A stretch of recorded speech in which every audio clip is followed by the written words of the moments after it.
5. The capitalist character of manufacture. An increased number of workers under the control of one capitalist is the natural starting point, both of cooperation in general and of manufacture in particular. But the division of labour in manufacture makes this increase in the number of workers a technical necessity.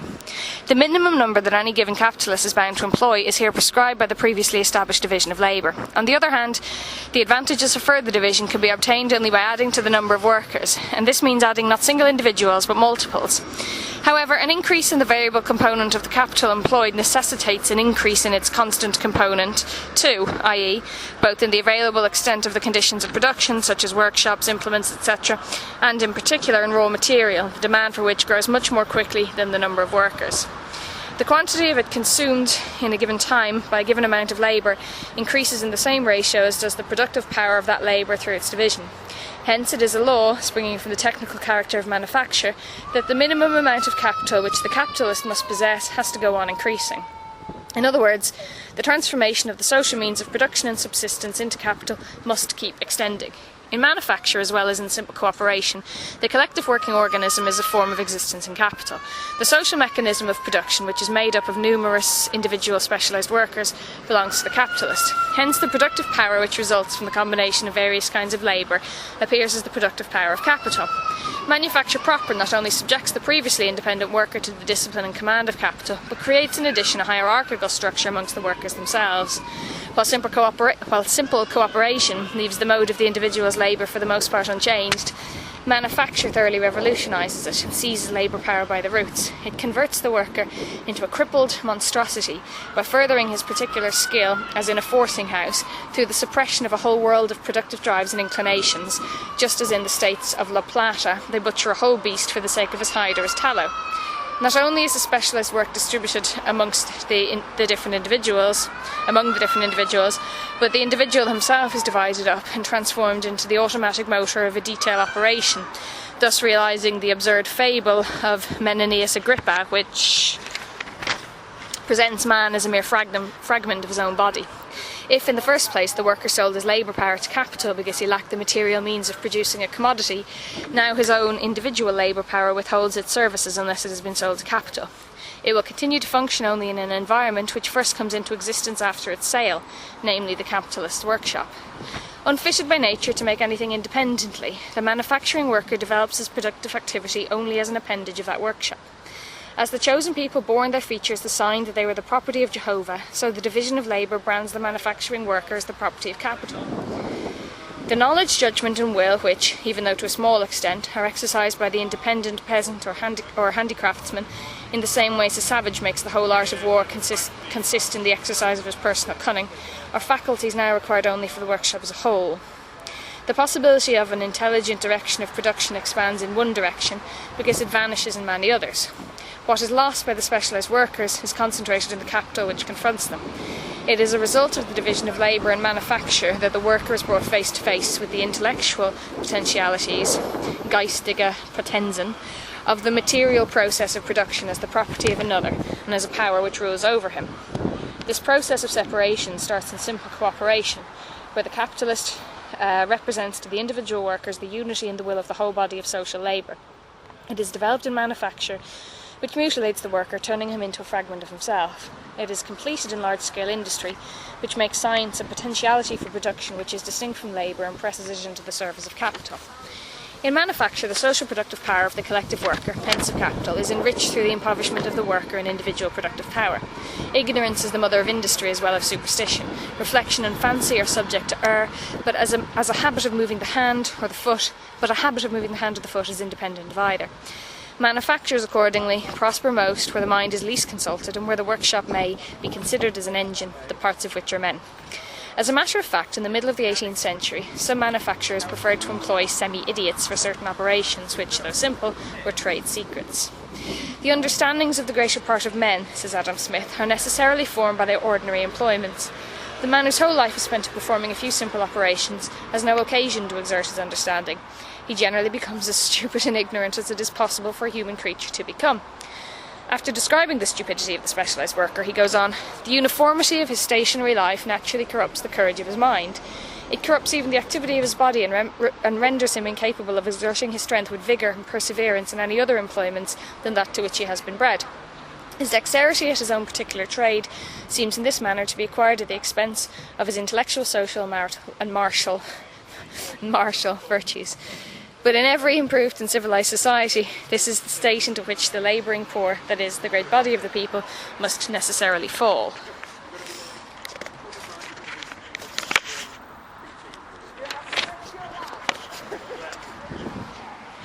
For preventing the complete deterioration of the great mass of the people which arises from the division of labour, Adam Smith recommends education of the people by the state, but in prudently homeopathic doses. Garnier, his French translator and commentator, who quite naturally developed into a senator under the First French Empire, is entirely consistent in opposing Smith on this point. Education of the people, he urges, violates the first law of the division of labour, and with it our whole social system would be prescribed. Like all other divisions of labour, he says, that between hand labour and head labour is more pronounced and decided in proportion as society, he rightly uses this word to describe capital, landed property and the state that belongs to them, becomes richer. The division of labour, like every other, is an effect of past and a cause of future progress. Ought the government then to work in opposition to this division of labour and to hinder its natural course? Ought it to expend a part of the public money in the attempt to confound and blend together two classes of labour which are striving after division and separation? Some crippling of body and mind is inseparable even from the division of labour in society as a whole. However, since manufacture carries this social separation of branches of labour much further, and also, by its peculiar division, attacks the individual at the very roots of his life, it is the first system to provide the materials and the impetus for industrial pathology. To subdivide a man is to execute him, if he deserves the sentence, to assassinate him, if he does not. The subdivision of labour is the assassination of a people. Cooperation based on the division of labour, in other words manufacture, begins as a spontaneous formation. As soon as it attains a degree of consistency and extension, it becomes the conscious, methodical and systematic form of capitalist production. The history of manufacture proper shows how the division of labour which is peculiar to it acquires the most appropriate form, at first by experience, as it were behind the backs of the actors, and then, like the guild handicrafts, strives to hold fast to that form when once it has been found, and here and there succeeds in keeping it for centuries. Any alteration in this form, except in trivial matters, never results from anything but a revolution in the instruments of labour. Modern manufacture, I'm not referring here to large-scale industry which is based on machinery, either finds the disjecta membra potae, the scattered members of the poet, ready to hand and only waiting to be collected together, as is the case in the manufacture of clothes in large towns, or it can easily apply the principles of division, simply by exclusively assigning the various operations of a handicraft, such as bookbinding, to particular men. In such cases, a week's experience is enough to determine the proportion between the numbers of the hands necessary for the various functions. This standpoint, the standpoint of use value, is adopted by Plato, who treats the division of labour as the foundation on which the division of society into estates is based, and also by Xenophon, who with his characteristic bourgeois instinct already comes closer to the division of labour within the workshop. Plato's Republic, insofar as the division of labour is treated in it as the formative principle of the state, is simply an Athenian idealisation of the Egyptian caste system, Egypt having served as the model of an industrial country to others of his contemporaries, e.g. Isocrates. It retained this importance for the Greeks even at the time of the Roman Empire. During the manufacturing period proper, i.e. the period in which manufacture is the predominant form taken by capitalist production, the full development of its own peculiar tendencies comes up against obstacles from many directions. Although, as we have already seen, manufacture creates a simple division of the workers into skilled and unskilled, at the same time as it inserts them into a hierarchical structure, the number of unskilled workers remains very limited owing to the preponderant influence of the skilled. Although it adapts the particular operations to the various degrees of maturity, strength and development of the living instruments of labour, and thus tends towards the exploitation of women and children in production, this tendency is largely defeated by the habits and the resistance of the male workers. Although the splitting up of handicrafts lowers the cost of forming the worker and thereby lowers his value, a long period of apprenticeship is still necessary for certain more difficult kinds of work. Moreover, even where it would be superfluous, the workers jealously retain it. In England, for instance, we find the laws of apprenticeship, with their 7 years probation, in full force down to the end of the manufacturing period. They are not entirely thrown aside until the advent of large-scale industry. Since Handicraft skill is the foundation of manufacture, and since the mechanism of manufacture as a whole possesses no objective framework which will be independent of the workers themselves, capital is constantly compelled to wrestle with the insubordination of the workers. By the infirmity of human nature, says our friend Yore, it happens that the more skillful the workman, the more self-willed and intractable he is apt to become, and of course the less fit a component of a mechanical system in which he may do great damage to the whole. Hence the complaint that the workers lacks discipline runs through the whole of the period of manufacture. Even if we did not have the testimony of contemporary writers on this, we have two simple facts which speak volumes. Firstly, during the period between the 16th century and the epoch of large-scale industry, capital failed in its attempt to seize control of the whole disposable labour time of the manufacturing workers. And secondly, the manufactures are short-lived, changing their locality from one country to another with the emigration or immigration of workers. Order must in one way or another be established, exclaims in 1770 the often-cited author of the Essay on Trade and Commerce. Order, echoes Dr. Andrew Yore 66 years later, was lacking in the system of manufacture, based as it was on the scholastic dogma of the division of labour and Arkwright created order. At the same time, manufacture was unable either to seize upon the production of society to its full extent, or to revolutionise that production to its very core. It towered up as an artificial economic construction on the broad foundation of the town handicrafts and the domestic industries of the countryside. At a certain stage of its development, the narrow technical basis on which manufacture rested came into contradiction with requirements of production which it had itself created. One of its most finished products was the workshop for the production of the instruments of labour themselves, and particularly the complicated pieces of mechanical apparatus already being employed. A machine factory, says Yore, displayed the division of labour in manifold gradations, the file, the drill, the lathe, having each its different workmen in the order of skill. This workshop, the product of the division of labour and manufacture, produced in its turn machines. It is machines that abolish the rule of the handicraftsman as the regulating principle of social production. Thus, on the one hand, the technical reason for the lifelong attachment of the worker to a partial function is swept away. On the other hand, the barriers placed in the way of the domination of capital by this same regulating principle now also fall. Chapter 15. Machinery and large-scale industry. 1. The development of machinery. John Stuart Mill says in his Principles of Political Economy, "It is questionable if all the mechanical inventions yet made have lightened the day's toil of any human being. That is, however, by no means the aim of the application of machinery under capitalism. Like every other instrument for increasing the productivity of labour, machinery is intended to cheapen commodities, and by shortening the path of the working day in which the worker works for himself to lengthen the other part he gives to the capitalist for nothing. The machine is a means for producing surplus value. In manufacture, the transformation of the mode of production takes labour power as its starting point. In large-scale industry, on the other hand, the instruments of labour are the starting point. We have first to investigate, then, how the instruments of labour are converted from tools into machines, or what the difference is between a machine and an implement used in a handicraft. We are concerned here only with broad and general characteristics, for epochs in the history of society are no more separated from each other by strict and abstract lines of demarcation than are geological epochs. Mathematicians and experts in mechanics, and they are occasionally followed in this by English economists, call a tool a simple machine and a machine a complex tool. They see no essential difference between them, and even give the name of machine to simple mechanical aids such as the lever, the inclined plane, the screw, the wedge, etc. As a matter of fact, every machine is a combination of these simple aids or powers, no matter how they may be disguised. From the economic standpoint, however, this explanation is worth nothing because the historical element is missing from it. Again, some people try to explain the difference between a tool and a machine by saying that in the case of the tool, man is the motive power, whereas the power behind the machine is a natural force independent of man, as for instance an animal, water, wind, and so on. According to this, a plough drawn by oxen, which is common to the most diverse epochs of production, would be a machine, while Clausen's circular loom, which weaves 96,000 picks a minute, though it is set in motion by the hand of one single worker, would be a mere tool. Indeed, the same loom, though a tool worked by hand, would be a machine if worked by steam. And since the application of animal power is one of man's earliest inventions, production by machinery would have preceded production by handicrafts. When in 1735 John Wyatt announced a spinning machine and thereby started the Industrial Revolution of the 18th century, he nowhere mentioned that a donkey would provide the motive power instead of a man, yet this is what actually happened. In his programme it was called "A Machine to Spin Without Fingers."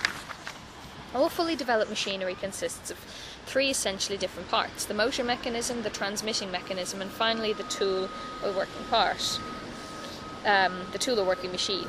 The motor mechanism acts as the driving force of the mechanism as a whole. It either generates its own motive power like the steam engine, the caloric engine, the electromagnetic machine, etc., or it receives its impulse from some already existing natural force, like the water wheel from the descent of water down an incline, the windmill from the wind, and so on. The transmitting mechanism, composed of flywheels, shafting, toothed wheels, pulley straps, ropes, bands, pinions, and gearing of the most varied kinds, regulates the motion, changes its form where necessary, as for instance from linear to circular, and divides and distributes it among the working machines. These two parts of the whole mechanism are there solely to impart motion to the working machine. Using this motion, the working machine then seizes on the object of labour and modifies it as desired. It is this last part of the machinery, the tool or working machine, with which the Industrial Revolution of the 18th century began, and to this day it constantly serves as the starting point whenever handicraft or a manufacture is turned into an industry carried on by machinery. On a closer examination of the working machine proper, we rediscover in it as a general rule, though often in highly modified forms, the very apparatus and tools used by the handicraftsman or the manufacturing worker, but there is the difference that instead of being the tools of a man, they are the implements of a mechanism, mechanical implements. Either the entire machine is only a more or less altered mechanical edition of the old handicraft tool, as for instance the power loom, or the working parts fitted in the frame of the machine are old acquaintances, as spindles are in a mule, needles in a stocking loom, saw blades in a sewing machine, and knives in a chopping machine. The distinction between these tools and the actual framework of the working machine exists from their moment of entry into the world, because they continue for the most part to be produced by handicraft or by manufacture, and are afterwards fitted into the framework of the machine which is produced by machinery. The machine, therefore, is a mechanism that, after being set in motion, performs with its tools the same operations as the worker formerly did with similar tools. Whether the motive power is derived from man or in turn from a machine makes no difference here. From the moment that the tool proper is taken from man and fitted into a mechanism, a machine takes the place of a mere implement. The difference strikes one at once, even in those cases where man himself continues to be the prime mover. The number of implements that he himself can use simultaneously is limited by the number of his own natural instruments of production, i.e. his own bodily organs. In Germany, they tried at first to make one spinner work two spinning wheels, that is, to work simultaneously with both hands and both feet. That proved to be too exhausting. Later, a treadle spinning wheel with two spindles was invented, but adepts in spinning who could spin two threads at once were almost as scarce as two-headed men. The jenny, on the other hand, even at the very beginning, spun with 12 to 18 spindles, and the stocking loom lits with many thousand needles at once. The number of tools that a machine can bring into play simultaneously is from the outset independent of the organic limitations that confine the tools of the handicraftsman. In many manual implements, the distinction between man as mere motive power and man as worker or operator properly so called is very striking indeed. For instance, the foot is merely the prime mover of the spinning wheel, while the hand, working with a spindle and drawing and twisting, performs the real operation of spinning. It is the second part of the handicraftsman's implement, in this case the spindle, which is first seized on by the Industrial Revolution, leaving to the worker, in addition to his new labour of watching the machine with his eyes and correcting its mistakes with his hands, the merely mechanical role of acting as the motive power. On the other hand, in cases where man has always acted as a simple motive power, as for instance by turning the crank of a mill, by pumping, by moving the arm of a bellows up and down, by pounding with a mortar, etc., there is soon a call for the application of animals, water and wind as motive powers.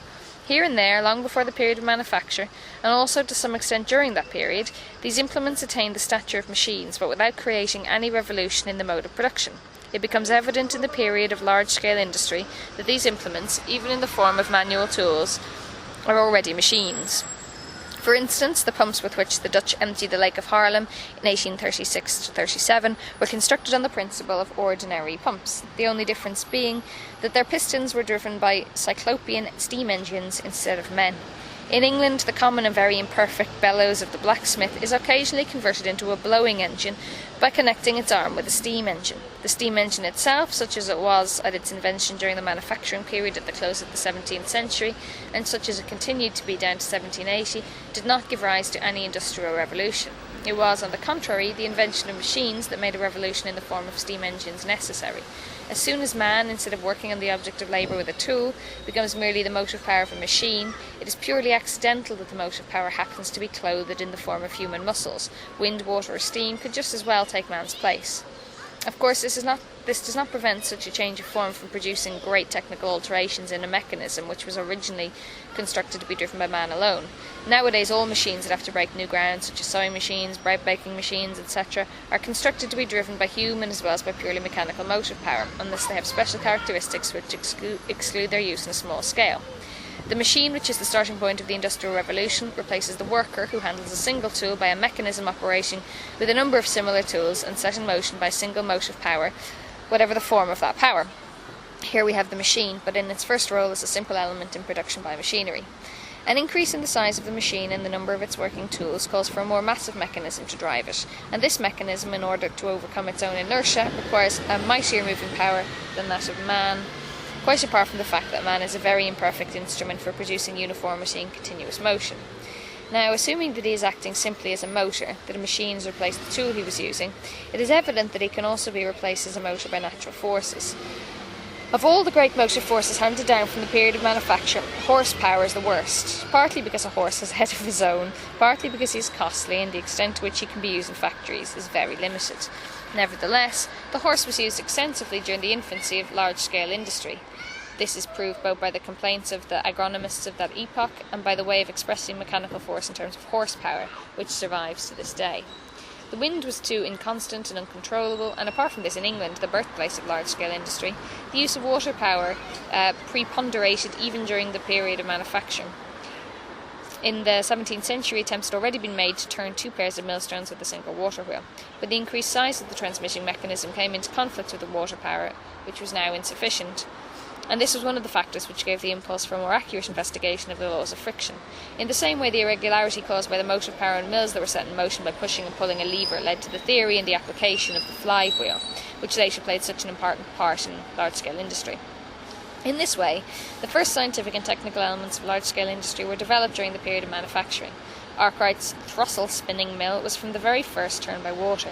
Despite this, the use of water power as the main motive force brought with it various added difficulties.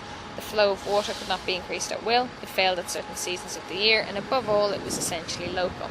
Not till the invention of Watt's second and so-called double-acting steam engine was a prime mover found which drew its own motive power from the consumption of coal and water, was entirely under man's control, was mobile in the means of locomotion, was urban, and not, like the water wheel, rural, permitted production to be concentrated in towns instead of, like the water wheels, being scattered over the countryside, and, finally, was of universal technical application and little affected in its choice of residence by local circumstances. The greatness of Watt's genius showed itself in the specification of the patent that he took out in April 1784. In that specification, the steam engine is described not as an invention for a specific purpose, but as an agent universally applicable in industry. Many of the applications he points out in it, for instance, a steam hammer, were not introduced until half a century later. Even so, he doubted the applicability of steam to navigation. Yet steam engines of colossal size for ocean steamers were sent to the Great Exhibition of 1851 by his successors, the firm of Boulton and Watt. As soon as tools had been converted from being manual implements of man into the parts of a mechanical apparatus of a machine, the motive mechanism also required an independent form, entirely emancipated from the restraints of human strength. Thereupon the individual machine, which we have considered so far, sinks to a mere element in production by machinery. One motive mechanism is now able to drive many machines at once. The motive mechanism grows with the number of machines that are turned simultaneously, and the transmission mechanism becomes an extensive apparatus. We have now to distinguish the cooperation of a number of machines of one kind from a complex system of machinery. In the one case, the product is entirely made by a single machine, which performs all the various operations previously done by one handicraftsman with his tool, by a weaver with his loom, for instance, or by several handicraftsmen successively, either separately or as members of a system of manufacture. In the modern manufacture of envelopes, for example, one man folded the paper with a folder, another laid on the gum, a third turned over the flap on which the emblem is impressed, a fourth embossed the emblem, and so on. And on each occasion, the the envelope had to change hands. One single envelope machine now performs all these operations at once and makes more than 3,000 envelopes in an hour. In the London Exhibition of 1862, there was an American machine for making paper cornets. It cut the paper, pasted, folded, and finished 300 in a minute. Here the whole process, which under the manufacturing system was split up into a series of operations and carried out in that order, is completed by a single machine operating a combination of different tools. Now, whether such a machine is merely a reproduction of a complicated manual implement or a combination of various simple implements specialised by manufacture, in both cases we meet again with simple cooperation in the factory. i.e. in the workshop in which machinery alone is used, and leaving the worker out of consideration for the moment, this cooperation appears in the first instance as the assembling in one place of similar and simultaneously acting machines. Thus, a weaving factory consists of a number of power looms working side by side, and a sewing factory consists of a number of sewing machines all in the same building. But there is here a technical unity in that all the machines receive their impulse simultaneously and in an equal degree from the pulsations of the common prime mover, which are imparted to them by the transmitting mechanism. And this mechanism, to a certain extent, is also common to them all, since only particular ramifications of it branch off to each machine. Just as a number of tools, then, form the organs of a machine, so a number of machines of one kind constitute the organs of the motive mechanism. A real machine system, however, does not take the place of these independent machines until the object of labour goes through a connected series of graduated processes carried out by a chain of mutually complementary machines of various kinds. Here we have again the cooperation by division of labour which is peculiar to manufacture, but now it appears as a combination of machines with specific functions. The tools peculiar to the various specialised workers, such as those of the beaters, combers, shearers, spinners, etc. in the manufacture of wool, are now transformed into the tools of specialised machines, each machine forming a special organ with a special function in the combined mechanism. In those branches in which the machine system is first introduced, manufacture itself provides in general a natural basis for the division and consequently the organisation of the process of production. Nevertheless, an essential difference at once appears. In manufacture, it is the workers who, either singly or in groups, must carry on each particular process with their manual implements.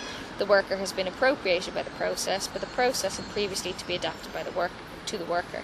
This subjective principle of division of labour no longer exists in production by machinery. Here the total process is examined objectively, viewed in and for itself, and analysed into its constitutive phases. The problem of how to execute each particular process and to bind the different partial processes together into a whole is solved by the aid of machines, chemistry, etc. But of course, in this case too, the theoretical conception must be perfected by accumulated experience on a large scale. Each particular machine supplies raw material to the machine next in line, and since they are all working at the same time, the product is always going through the various stages of its formation, and is also constantly in a state of transition from one phase of production to another.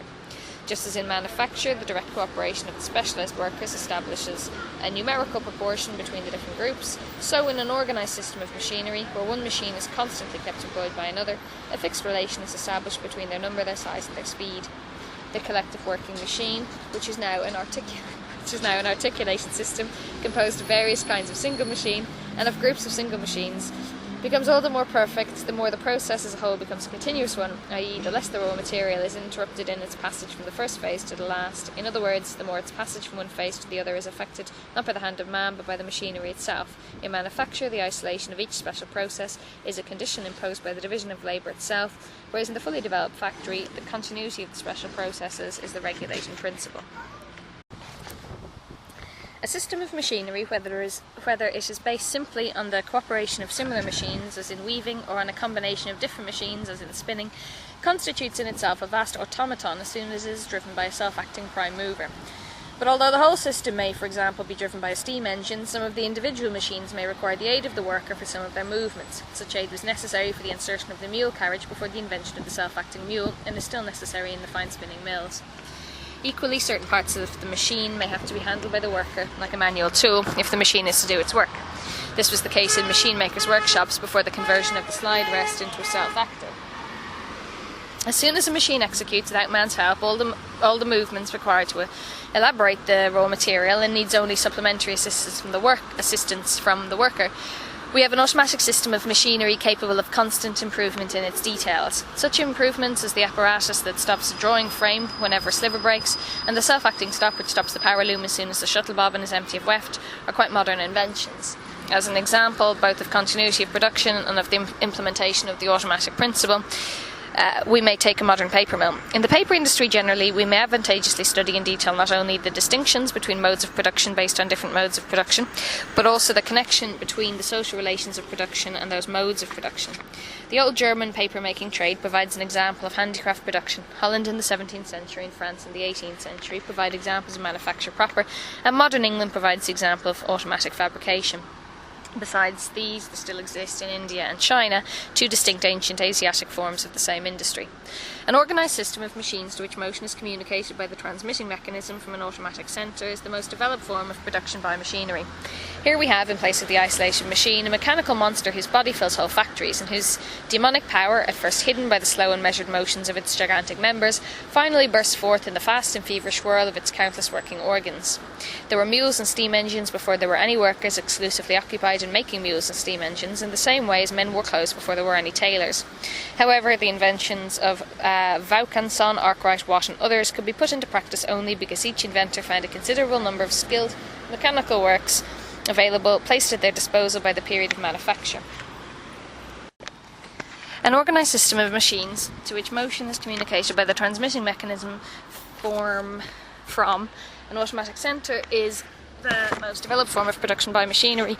Here we have, in place of the isolated machine, a mechanical monster whose body fills whole factories and whose demonic power, at first hidden by the slow and measured motions of its gigantic members, finally bursts forth in the fast and feverish whirl of its countless working organs. There were mules and steam machines before there were any workers exclusively occupied in making mules and steam engines, in the same way as men wore clothes before there were any tailors. However, the inventions of Vaucanson, Arkwright, Watt and others could be put in practice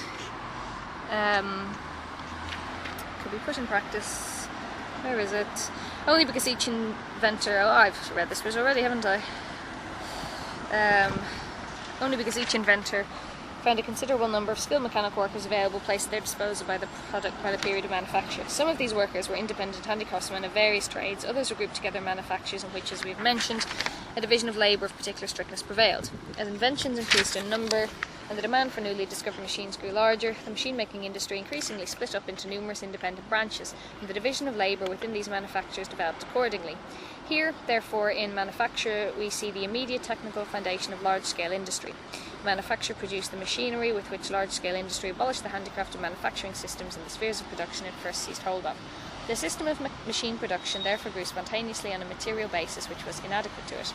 When the system had attained a certain degree of development, it had to overthrow this ready-made foundation, which had meanwhile undergone further development in its old form, and create for itself a new basis appropriate to its own mode of production. Just as the individual machine retains a dwarf-like character as long as it is worked by the power of man alone, and just as no system of machinery could be properly developed before the steam engine took the place of the earlier motive powers, animals, wind and even water, so too large-scale industry was crippled in its whole development as long as its characteristic instrument of production, the machine, owed its existence to personal strength and personal skill, and dependent on the muscular development, the keenness of sight and the manual dexterity with which the specialised workers in manufacture and the handicraftsmen outside manufacture wielded their dwarf-like implements.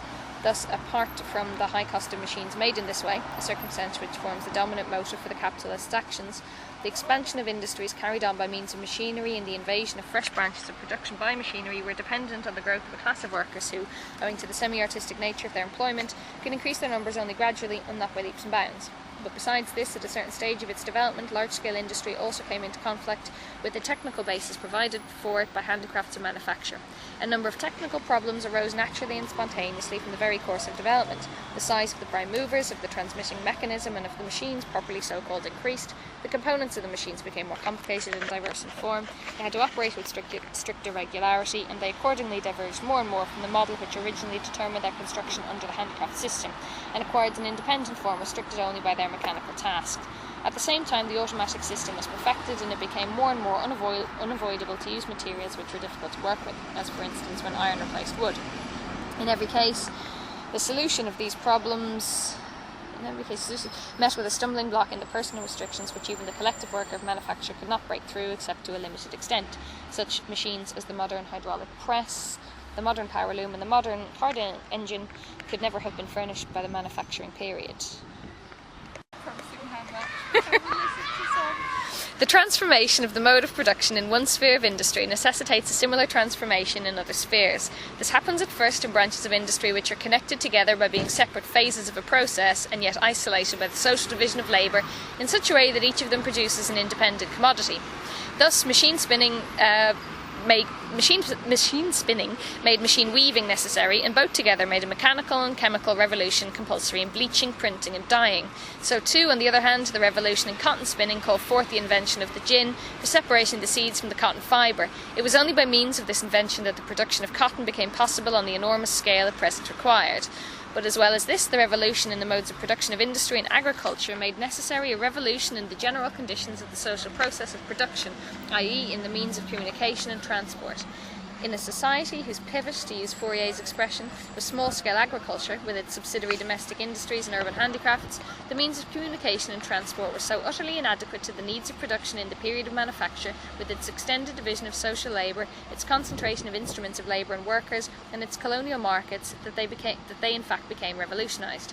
In the same way, the means of communication and transport handed down from the period of manufacture soon became unbearable fetters on large-scale industry, given the feverish velocity with which it produces, its enormous extent, its constant flinging of capital and labour from one sphere of production into another, and its newly created connections with the world market. Hence, quite apart from the immense transformation which took place in shipbuilding, the means of communication and transport gradually adapted themselves to the mode of production of large-scale industry by means of a system of river steamers, railways, ocean steamers and telegraphs. But the huge masses of iron that had now to be forged, welded, cut, bored and shaped required for their part machines of cyclopean dimensions, which the machine-building trades of the period of manufacture were incapable of constructing. Large-scale industry therefore had to take over the machine itself, its own characteristic instrument of production, and to produce machines by means of machines. It was not till it did this that it could create for itself an adequate technical foundation and stand on its own feet. At the same time as machine production was becoming more general, in the first decades of the 19th century, it gradually took over the construction of the machines themselves. But it is only during the last few decades that the construction of railways and ocean steamers on a vast scale has called into existence the cyclopean machines now employed in the construction of prime movers. The most essential condition for the production of machines by machines was a prime mover capable of exerting any amount of force while retaining perfect control. The steam engine already fulfilled this condition, but at the same time it was necessary to produce the geometrically accurate straight lines, planes, circles, cylinders, cones and spheres for the individual parts of the machines.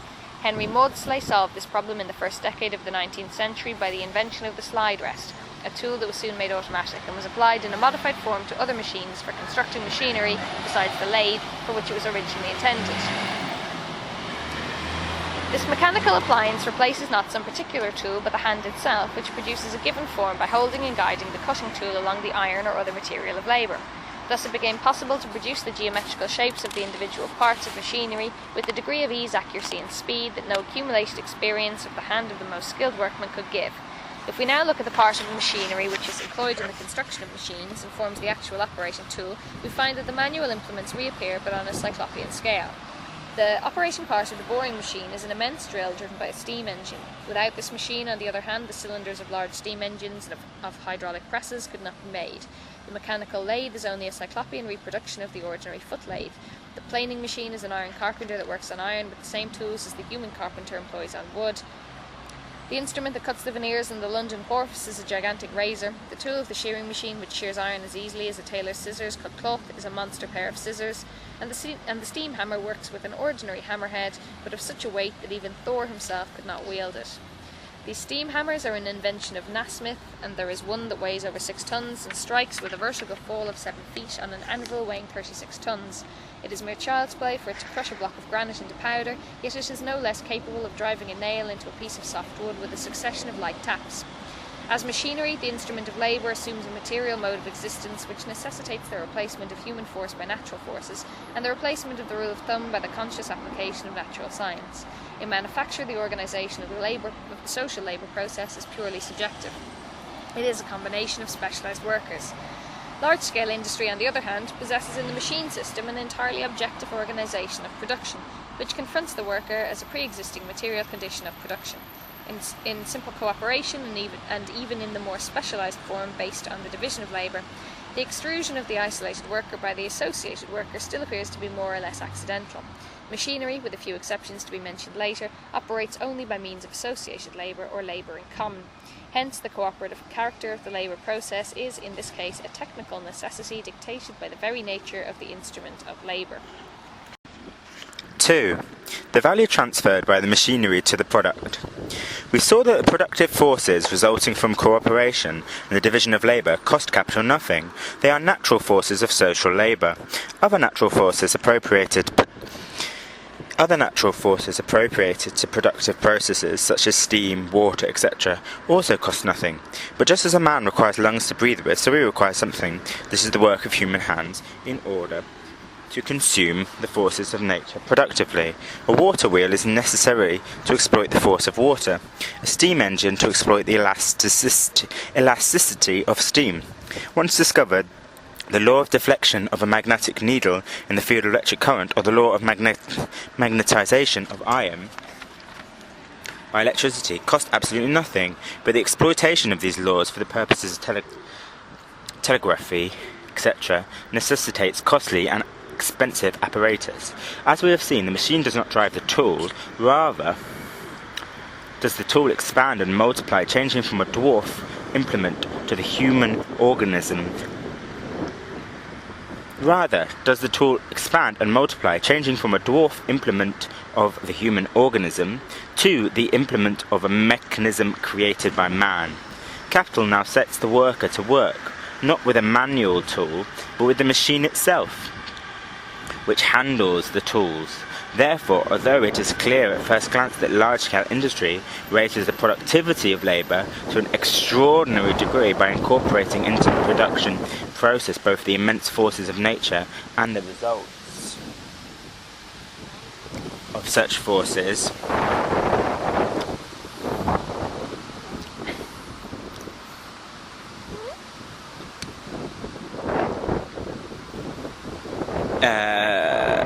arrived at by natural science, it is no means equally clear that this increase in productive force is not, on the other hand, purchased with an increase in the amount of labour expended. Machinery, like every other component of constant capital, creates no new value, insofar as the machine has value, and as a result serves to beget. Insofar as the machine has value, and as a result transfers value to the product, it forms an element in the value of the latter. Instead of being cheapened, the product is made dearer in production to the value of the machine. And it's crystal clear that machines and system of machinery, large-scale industries, characteristic instruments of labour, are incomparably more loaded with value than implements used in handicrafts and manufacture. In the first place, it must be observed that machinery, while always entering as a whole into the labour process, enters only piece by piece into the process of valorization. It never adds more value than it loses, on average, by depreciation. Hence, there is a great difference between the value of a machine and the value transferred in a given time to the product by the product machine to the product. Equally, there's a great difference between the machine as a product. Equally, there is a great difference between the machine as a factor in the formation of value and as a factor in the formation of product. The longer the period during which the machine serves the same labour process, the greater are those differences. It is no doubt true, as we have seen, that every instrument of labour enters in as a whole into the labour process, while only piecemeal in proportion to its average daily depreciation into the process of valorization. But this difference between the mere utilization of the instrument and its depreciation is much greater in the case of machinery than it is with a tool. Because the machine, being made from more durable material, has a longer life. Because it can be employed more economically from the point of view of deterioration of its own components and of its consumption of materials, as its use is regulated by strict scientific laws, and finally because its field of production is incomparably larger than that of a tool. Both in the case of a machine and of the tool, we find that after allowing for their average daily cost, that is for the value they transmit to the product by their average daily wear and tear, and for the consumption of auxiliary substances such as oil, coal, and so on, they do their work for nothing, like the natural forces which are already available without the general intervention of human labour. The greater the productive effectiveness of the machine compared to that of the tool, the greater is the extent to which of its gratuitous service. Only in large-scale industry has man succeeded in making the product of his past labour, which has already been objectified, perform gratuitous service on a large scale like a force of nature. When we considered cooperation in manufacture, we found that certain general conditions of production, such as buildings, could be consumed more economically than the scattered conditions of production of isolated craftsmen, because they could be consumed in common, that they therefore made the product cheaper. In the system of machinery, not only is the framework of a machine consumed in common with its numerous working parts, but the prime mover, together with the part of transmitting the mechanism, is consumed in common by a large number of operating machines. Given the difference between the value of the machinery and the value transferred by it in a day to the product, the extent to which the latter value makes the product dearer depends on the first. In the first instance, upon the size of the product, on its area, so to speak. Mr. Baines of Blackburn, in a lecture of 1857, estimates that each real mechanical horsepower will drive 150 self-acting mule spindles in preparation, or 220 throttle spindles, or 15 looms, or 20 inches of cloth with the apparatus for warping, spinning, etc. In the first case, it is the daily product of 150 mule spindles. In the second, of 200 throttle spindles. When we considered cooperation in manufacture, we found that certain general conditions of production, such as buildings, could be consumed more economically than the scattered conditions of production of isolated craftsmen, because they could be consumed in common, and that they therefore made the product cheaper. In a system of machinery, not only is the framework of the machine consumed in common by its numerous working parts, but the prime mover, together with a part of the transmitting mechanism, is consumed in common by a large number of operating machines. Given the difference between the value of the machinery and the value transferred by it in a day to the product, the extent to which this latter value makes the product dearer depends in the first instance upon the size of the product, on its area, so to speak.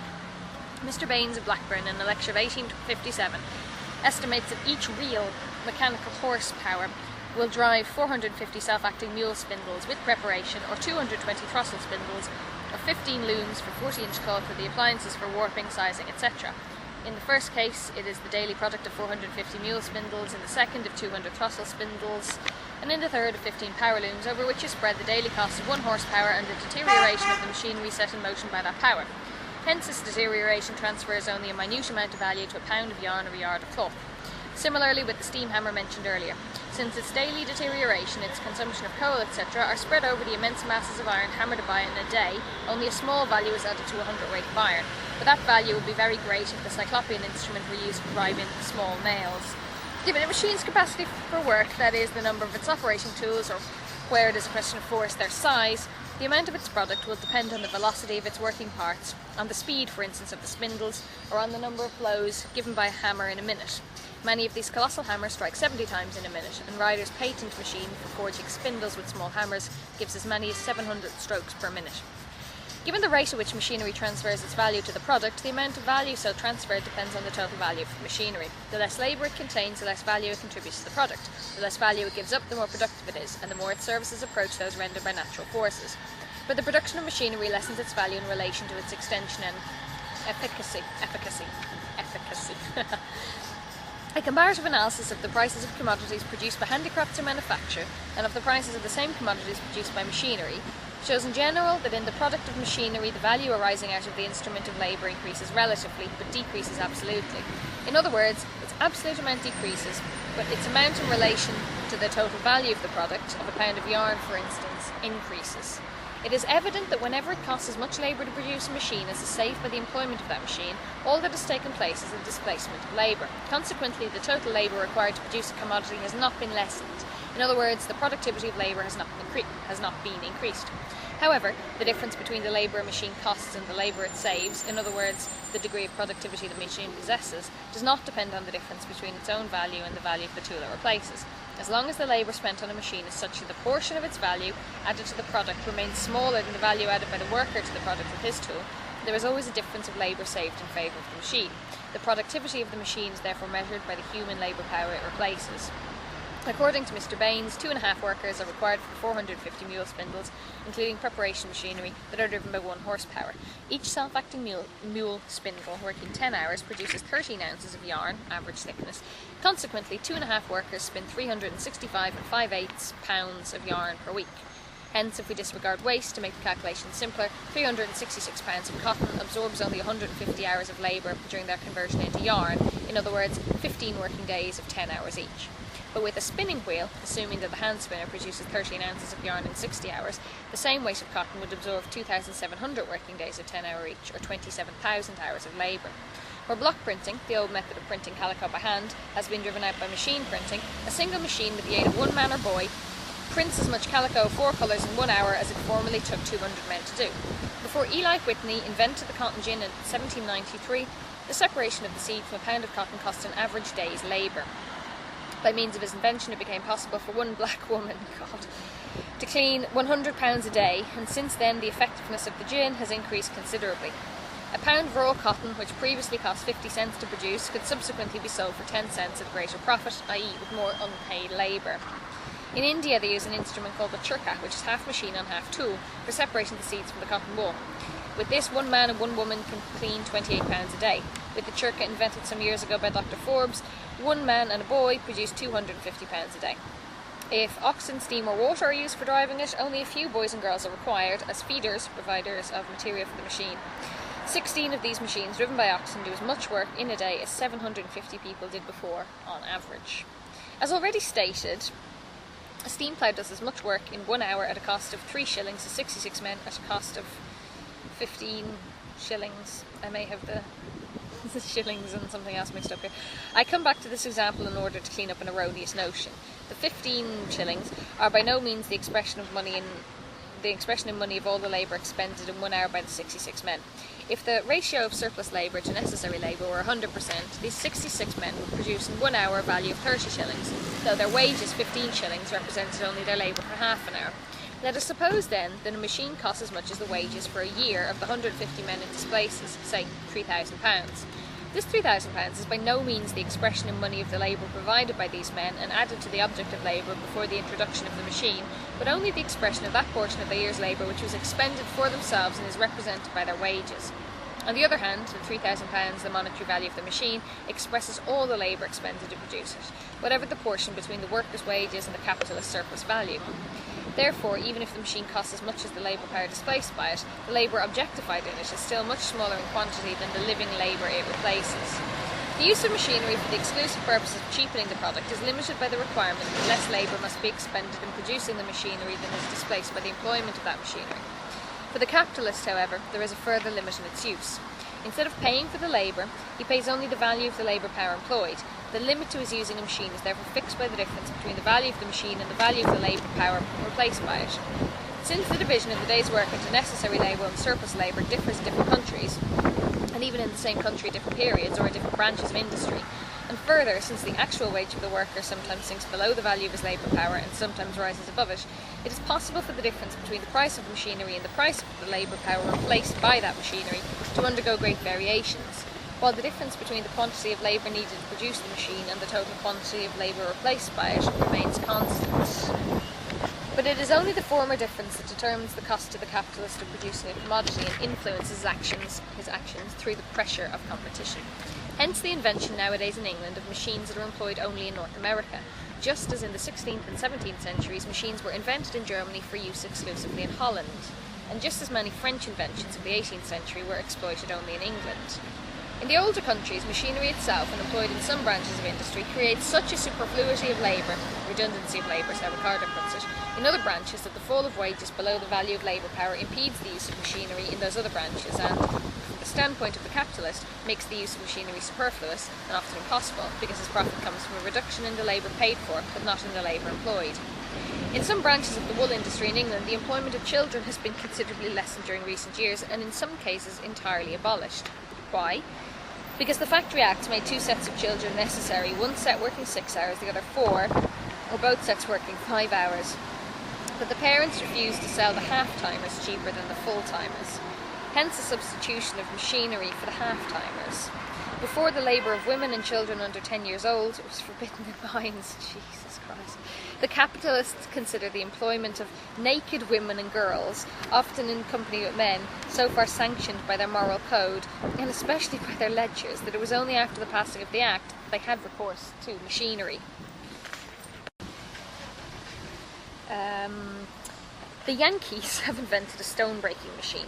The English do not make use of it because the wretch who does this work gets paid for such a small portion of his labour that machinery would increase the cost of production to the capitalist. In England, women are still occasionally used instead of horses for hauling barges, because the labour required to produce horses and machines is an accurately known quantity, while that required to maintain the women of the surplus population is beneath all calculation. Hence, we nowhere find a more shameless squandering of human labour power for despicable purposes than in England, the land of machinery. 3. The most immediate effects of machine production on the worker. As we have shown, the starting point of large-scale industry is the revolution in the instruments of labour, and this attains its most highly developed form in the organised system of machinery in the factory.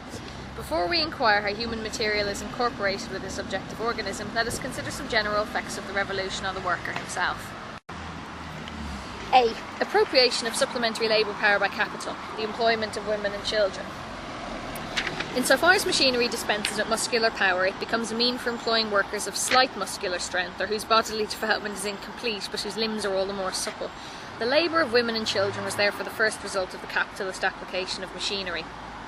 That mighty substitute for labour and for workers, the machine, was immediately transformed into a means for increasing the number of wage labourers by enrolling under the direct sway of capital every member of the workers' family without distinction of age or sex. Compulsory work for the capitalist usurped the place not only of the children's play but also of independent labour at home within customary limits for the family itself.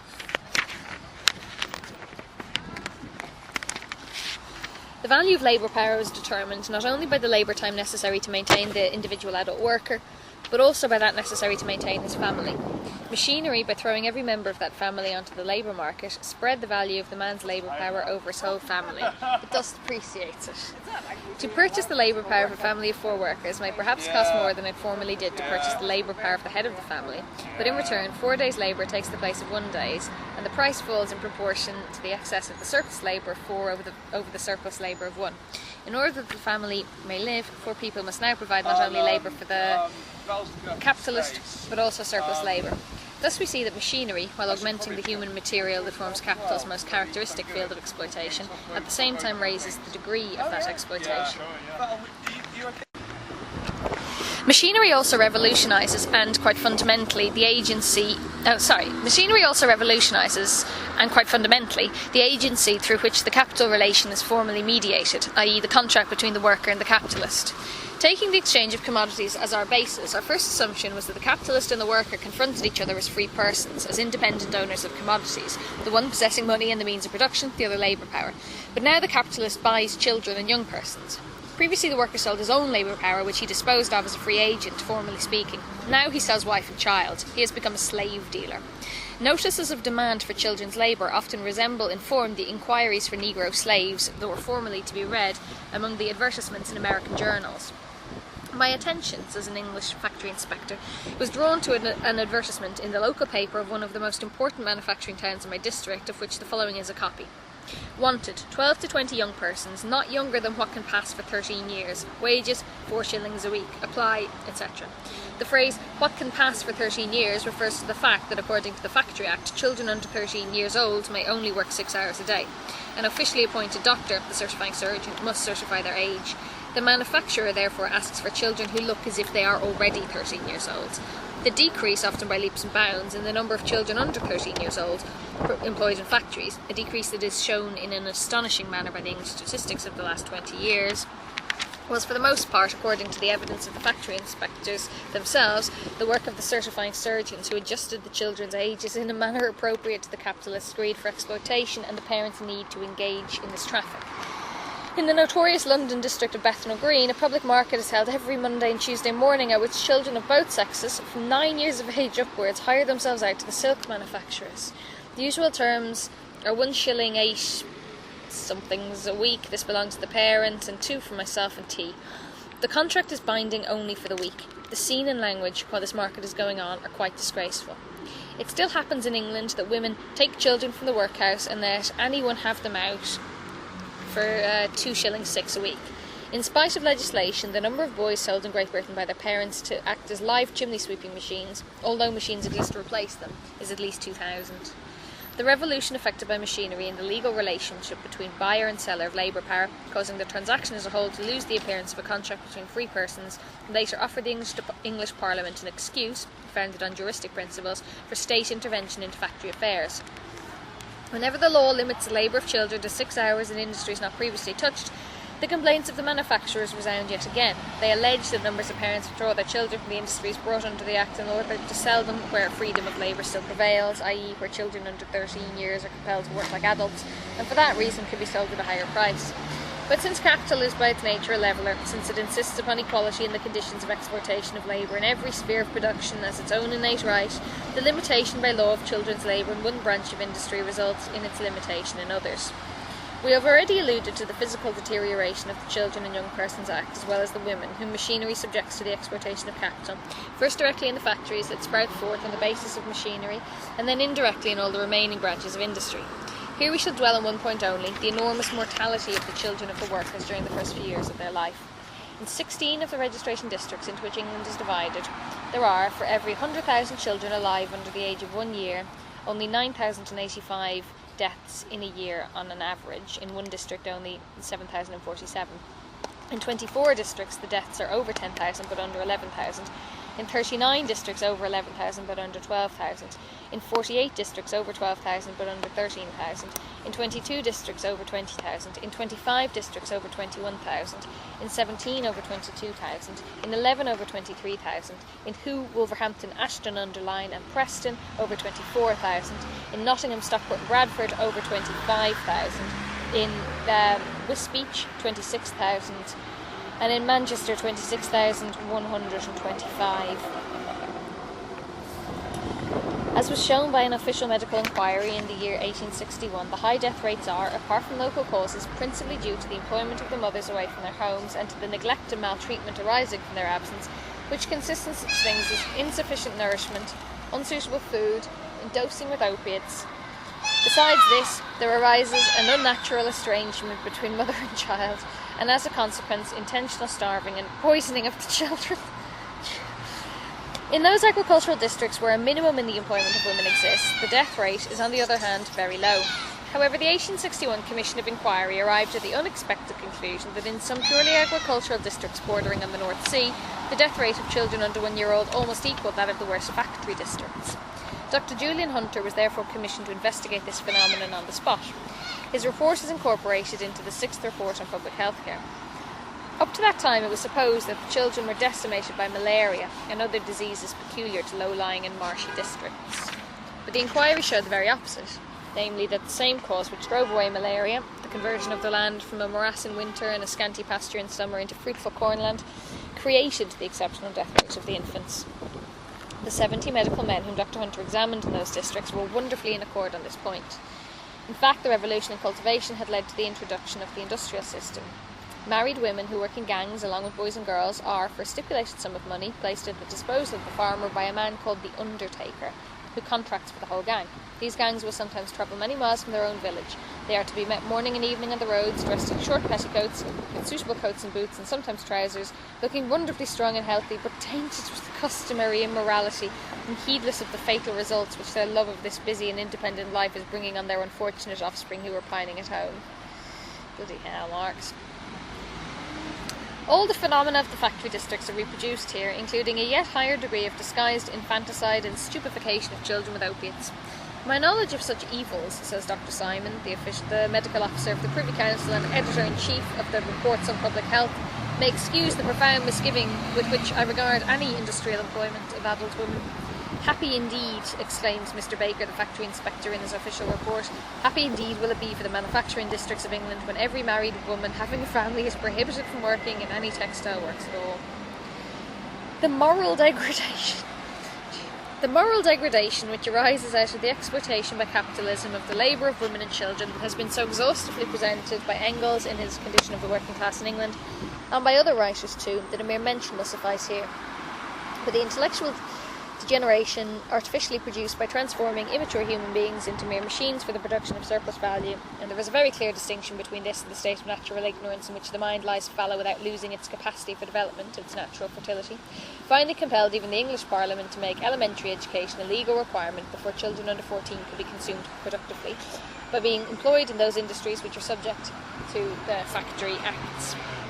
The spirit of capitalist production emerges clearly from the ludicrous way the so-called education clauses of the Factory Acts have been drawn up, from the absence of any administrative machinery, whereby this compulsory education is once again made for the most part illusory, from the opposition of the manufacturers themselves to these education clauses, and from the tricks and dodges they use to evade them. For this the legislator is alone to blame, by having passed a delusive law which, while it would seem to provide that the children employed in factories shall be educated, contains no enactment by which that professed end can be secured. It provides nothing more than that the children shall, on certain days of the week and for a certain number of hours, 3 in each day, be enclosed within the 4 walls of a place called a school, and that the employer of the child shall receive weekly a certificate to that effect signed by a person designated by the subscriber as a schoolmaster or schoolmistress. Before the passing of the amended Factory Act of 1844, it happened not infrequently that the certificates of attendance at school were signed by the headmaster or schoolmistress with a cross, as they themselves were unable to write. On one occasion, on visiting a place called the school, from which certificates of school attendance had issued, I was so struck with the ignorance of the master that I said to him, "Pray, sir, can you read?" His reply was, "Aye, summut," and as a justification of his right to grant certificates, he added, "At any rate, I am before my scholars." The inspectors, when the Bill of 1844 was in preparation, did not fail to denounce the disgraceful state of the places called schools, certificates from which they were obliged to admit as a compliance with the laws. But they were successful only in obtaining this, that since the passing of the Act of 1844, the figures in the school certificate must be filled up in the handwriting of the schoolmaster, who must also sign his Christian and surname in full. Sir John Kincaid, factory inspector for Scotland, relates similar official experiences. The first school we visited was kept by a Mrs. Anne Killen. Upon asking her to spell her name, she straightway made a mistake by beginning with the letter C, but correcting herself immediately, she said her name began with a K. On looking at her signature, however, in the school certificate books, I noticed that she spelt it in various ways, while her handwriting left no doubt as to her unfitness to teach. She herself also acknowledged that she could not keep the register. In a second school I found the schoolroom 15 feet long and 10 feet wide, and counted in this space 75 children who were gabbling something unintelligible. But it is not only in the miserable places above referred to that the children obtain certificates of school attendance without having received instruction of any value, for in many schools where there is a competent teacher, his efforts are of little avail from the distracting crowd of children of all ages, from infants of 3 years old and upwards, his livelihood miserable at the best, depending on the pence received from the greatest number of children whom it is possible to cram into the space. To this to be added scanty school furniture, deficiency of books and other materials for teaching, and the depressing effect upon the poor children themselves of a close, noisome atmosphere.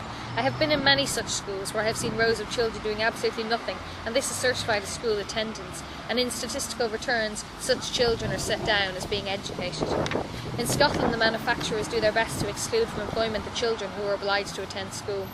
It requires no further argument to prove that the educational clauses of the Factory Act, being held in such disfavour amongst mill owners, tend in a great measure to exclude that class of children alike from the employment and the benefit of education contemplated by this Act.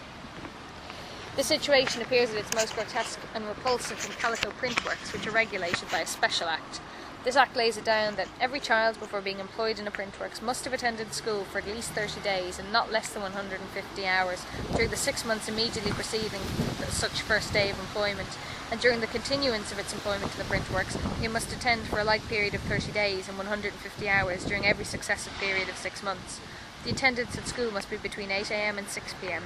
No attendance of less than 2.5 hours, nor more than 5 hours in any one day, should be reckoned as part of the 150 hours.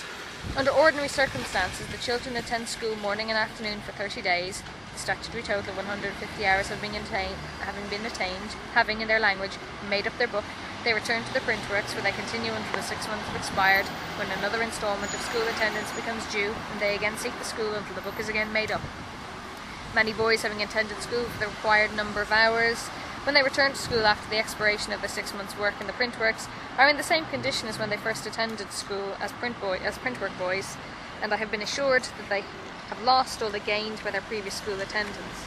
In other print works, the children's attendance at school is made to depend altogether upon the exigencies of the work in the establishment. The requisite number of hours is made up each 6 months by instalments consisting of 3 to 5 hours at a time, spreading over perhaps the whole 6 months.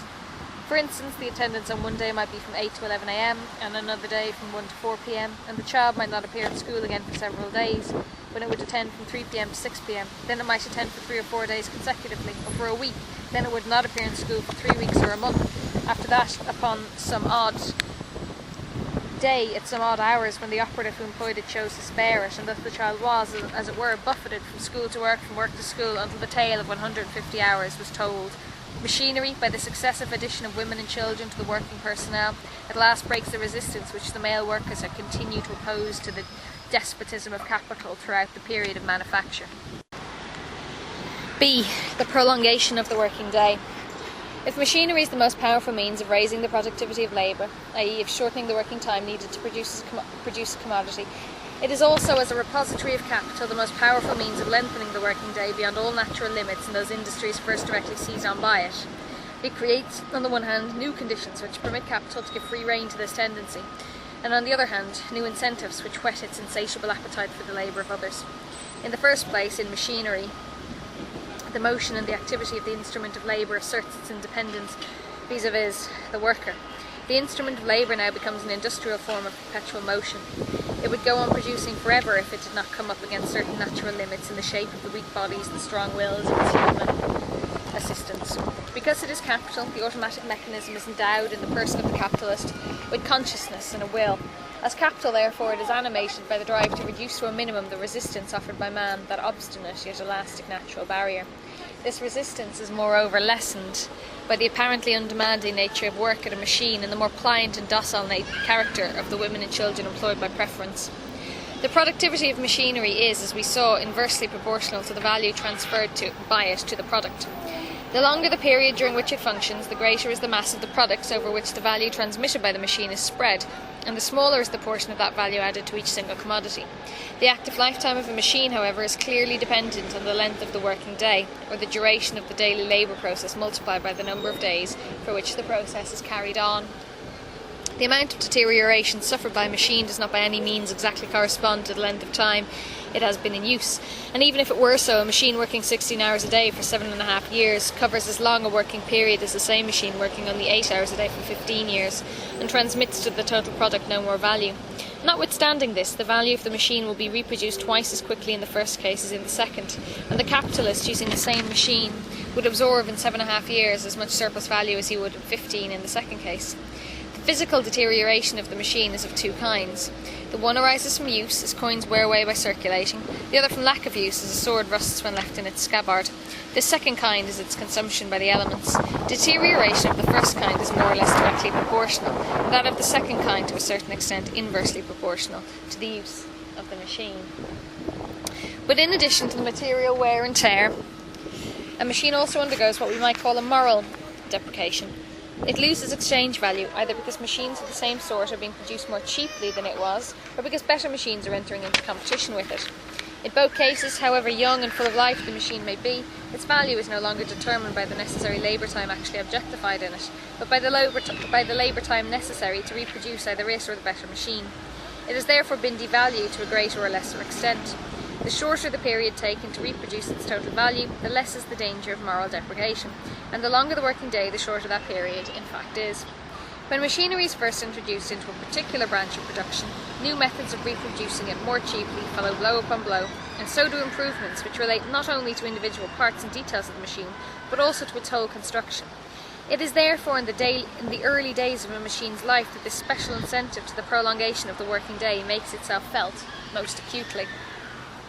Given the length of the working day, and in otherwise identical circumstances, the exploitation of double the number of workers requires not only a doubling of that part of constant capital which is invested in machinery and buildings, but also a doubling of the part laid out in raw material and auxiliary substances. The lengthening of the working day, on the other hand, permits an expansion of the scale of production without any change in the amount of capital invested in machinery and buildings. Not only does surplus value increase, therefore, but the outlay necessary to obtain it diminishes. It is true that this takes place more or less with every lengthening of the working day, but here the change is of far greater importance because the part of the capital that has been converted into the instruments of labour now falls more decisively into the balance. The development of machine production ties a constantly increasing portion of the capital to a form in which, on the one hand, it is constantly capable of valorisation, and in which, on the other, it loses both use value and exchange value whenever it is deprived of contact with living labour. Mr. Ashworth, an English cotton magnate, imparted the following lesson to Professor Nassau W. Senior. When a labourer lays down his spade, he renders useless for that period a capital worth 18 pence. When one of our people leaves the mill, he renders useless a capital that has cost £100,000. Just imagine that, making useless, if only for a single moment, a piece of capital that has cost £100,000. It is in truth monstrous that a single one of our people should ever leave the factory. The increased use of machinery, as Senior now realises, having been instructed by Mr. Ashworth, makes a constantly increased prolongation of the working day desirable. Machinery produces relative surplus value not only by directly reducing the value of labour power and indirectly cheapening it by cheapening the commodities that enter into its reproduction, but also, when it is first introduced sporadically into an industry, by converting the labour employed by the owner of that machinery into labour of a higher degree, by raising the social value of the article produced above its individual value and thus enabling the capitalist to replace the value of a day's labour power by a smaller portion of the value of a day's product. During this transnational period, while the use of machinery remains a sort of monopoly, profits are exceptional. The capitalist endeavours to exploit thoroughly the sunny time of this his first love by prolonging the working day as far as possible. The magnitude of the profit gives him an insatiable hunger for yet more profit. As machinery comes into general use in a particular branch of production, the social value of the machine's product sinks down to its individual value, and the following law asserts itself. Surplus value does not arise from the labour power that has been replaced by the machinery, but from the labour power actually employed in working with the machinery. Surplus value arises only from the variable part of capital, and we saw that the amount of surplus value depends on two factors, namely the rate of surplus value and the number of workers simultaneously employed. Given the length of the working day, the rate of surplus value is determined by the relative duration of the necessary labour and the surplus labour performed in the course of a working day. The number of workers simultaneously employed depends, for its part, on the ratio of the variable to the constant capital. Now, however much the use of machinery may increase surplus labour at the expense of necessary labour by raising the productive power of labour, it is clear that it attains this result only by diminishing the number of workers employed by a given amount of capital. It converts a portion of capital which was previously variable, i.e. had been turned into living labour, into machinery, i.e. into constant capital which does not produce a surplus value. It is impossible, for instance, to squeeze as much surplus value out of 2 as out of 24 workers. If each of these 24 men gives only 1 hour of surplus labour in 12, the 24 men give together 24 hours of surplus labour, while 24 hours is the total labour of the 2 men. Hence, there is an imminent contradiction in the application of machinery to the production of surplus value, since, of the two factors of the surplus value created by a given amount of capital, one, the rate of surplus value cannot be increased except by diminishing the other, the number of workers. This contradiction comes to light as soon as machinery has come into general use in a given industry, for then the value of the machine-produced commodity regulates the social value of all commodities of the same kind. And it is this contradiction which in turn drives the capitalist, without his being aware of the fact, to the most ruthless and excessive prolongation of the working day, in order that he may secure compensation for the decrease in the relative number of workers exploited by increasing not only relative but also absolute surplus labour. The capitalist application of machinery on the one hand supplies new and powerful incentives for an unbounded prolongation of the working day, and produces such a revolution in the mode of labour as well as the character of the social working organism that it is able to break all resistance to this tendency. But on the other hand, partly by placing at the capitalist's disposal new strata of the working class previously inaccessible to him, partly by setting free the workers it supplants, machinery produces a surplus working population which is compelled to submit to the dictates of capital. Hence that remarkable phenomenon in the history of modern industry, that machinery sweeps away every moral and natural restriction on the length of the working day. Hence too the economic paradox that even the most powerful instrument for reducing labour time suffers a dialectical inversion and becomes the most unfailing means for turning the whole lifetime of the worker and his family into labour time at capital's disposal for its own valorisation. If, dreamed Aristotle, the greatest thinker of antiquity, if every tool, when summoned, or even by intelligent anticipation, could do the work that befits it, just as the creations of Daedalus moved of themselves, or the tripods of Hephaestus went of their own accord to their sacred work, if the weavers' shuttles were to weave of themselves, then there would be no need either of apprentices for the master craftsmen or of slaves for the lords. And Antipater, a Greek poet at the time of Cicero, hailed the water wheel for grinding corn, that most basic form of all productive machinery, as the liberator of female slaves and the restorer of the Golden Age. Oh, those heathens! They understood nothing of political economy and Christianity, as the learned Bastiat discovered, and before him the still wiser MacCulloch. They did not, for example, comprehend that machinery is the surest means of lengthening the working day.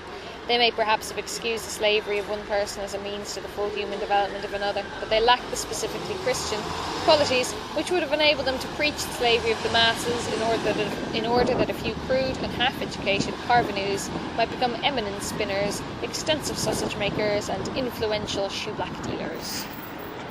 C. Intensification of labour.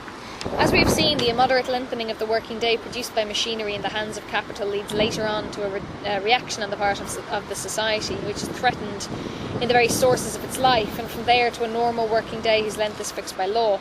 On the foundation laid by the latter, something we have already met with, namely the intensification of labour, develops into a phenomenon of decisive importance.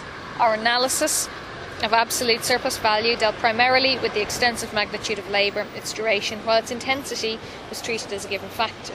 We now have to consider the inversion, Umschlag, of extensive magnitude into intensive magnitude, or magnitude of degree. It is self-evident that in proportion as the use of machinery spreads and the experience of a special class of worker, the machine worker, accumulates, the rapidity and thereby the intensity of labour undergoes a natural increase. Thus in England, in the course of half a century, the lengthening of the working day had gone hand in hand with an increase in the intensity of factory labour. Nevertheless, the reader will clearly see that we are facing here not with temporary paroxysms of labour, but with labour repeated day after day with unvarying uniformity. Hence a point must inevitably be reached where extension of the working day and intensification of labour become mutually exclusive, so that the lengthening of the working day becomes compatible only with a lower degree of intensity, and inversely, a higher degree of intensity only with a shortening of the working day. As soon as the gradual upsurge of working class revolt had compelled Parliament compulsorily to shorten the hours of labour and to begin by imposing a normal working day in factories, properly so called, i.e. from the moment that it was made impossible once and for all to increase the production of surplus value by prolonging the working day, capital threw itself with all its might and in full awareness of the situation into the production of relative surplus value by speeding up the development of the machine system. At the same time, a change took place in the nature of relative surplus value. In general, relative surplus value is produced by raising the productivity of the worker and thereby enabling him to produce more in a given time with the same expenditure of labour. The same amount of labour time, adds the same value as before to the total amount, but this unchanged amount of exchange value is spread over more use values. Hence the value of each single commodity falls. But the situation changes with the compulsory shortening of the hours of labour. This gives an immense impetus to the development of productivity and the more economical use of the conditions of production. It imposes on the worker an increased expenditure of labour within a time which remains constant, a heightened tension of labour power, and a closer filling up of the pores of the working day, i.e. a condensation of labour to a degree which can only be attained within the limits of the shortened working day. This compression of a greater mass of labour into a given period now counts for what it really is, namely an increase in the quantity of labour. In addition to the measure of its extensive magnitude, labour time now acquires a measure of its intensity, or a degree of density. The denser hour of the 10-hour working day contains more labour, i.e. expended labour power, than the more porous hour of the 12-hour working day. Thus the product of one of the 10 hours has as much value as the product of 1 1/5 of the 12 hours, or even more. Apart from the increased yield of relative surplus value which results from the heightened productivity of labour, the same mass of value is now produced for the capitalist by, say, 3.5 hours of surplus labour and 6 2/3 hours of necessary labour, as was previously produced with 4 hours of surplus labour and 8 hours of necessary labour. We now come to the question of how the labour is intensified.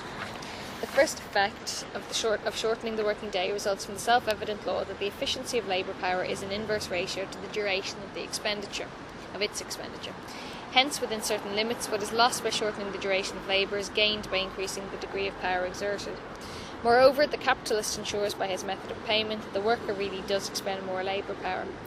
In manufactures like potteries, where machinery plays little or no part, the introduction of the Factory Act has strikingly shown that the mere shortening of the working day increases to a wonderful degree the regularity, uniformity, order, continuity and energy of labour. It seemed, however, doubtful whether this effect could be produced in the factory proper. because there the dependence of the worker on the continuous and uniform motion of the machinery had already created the strictest discipline.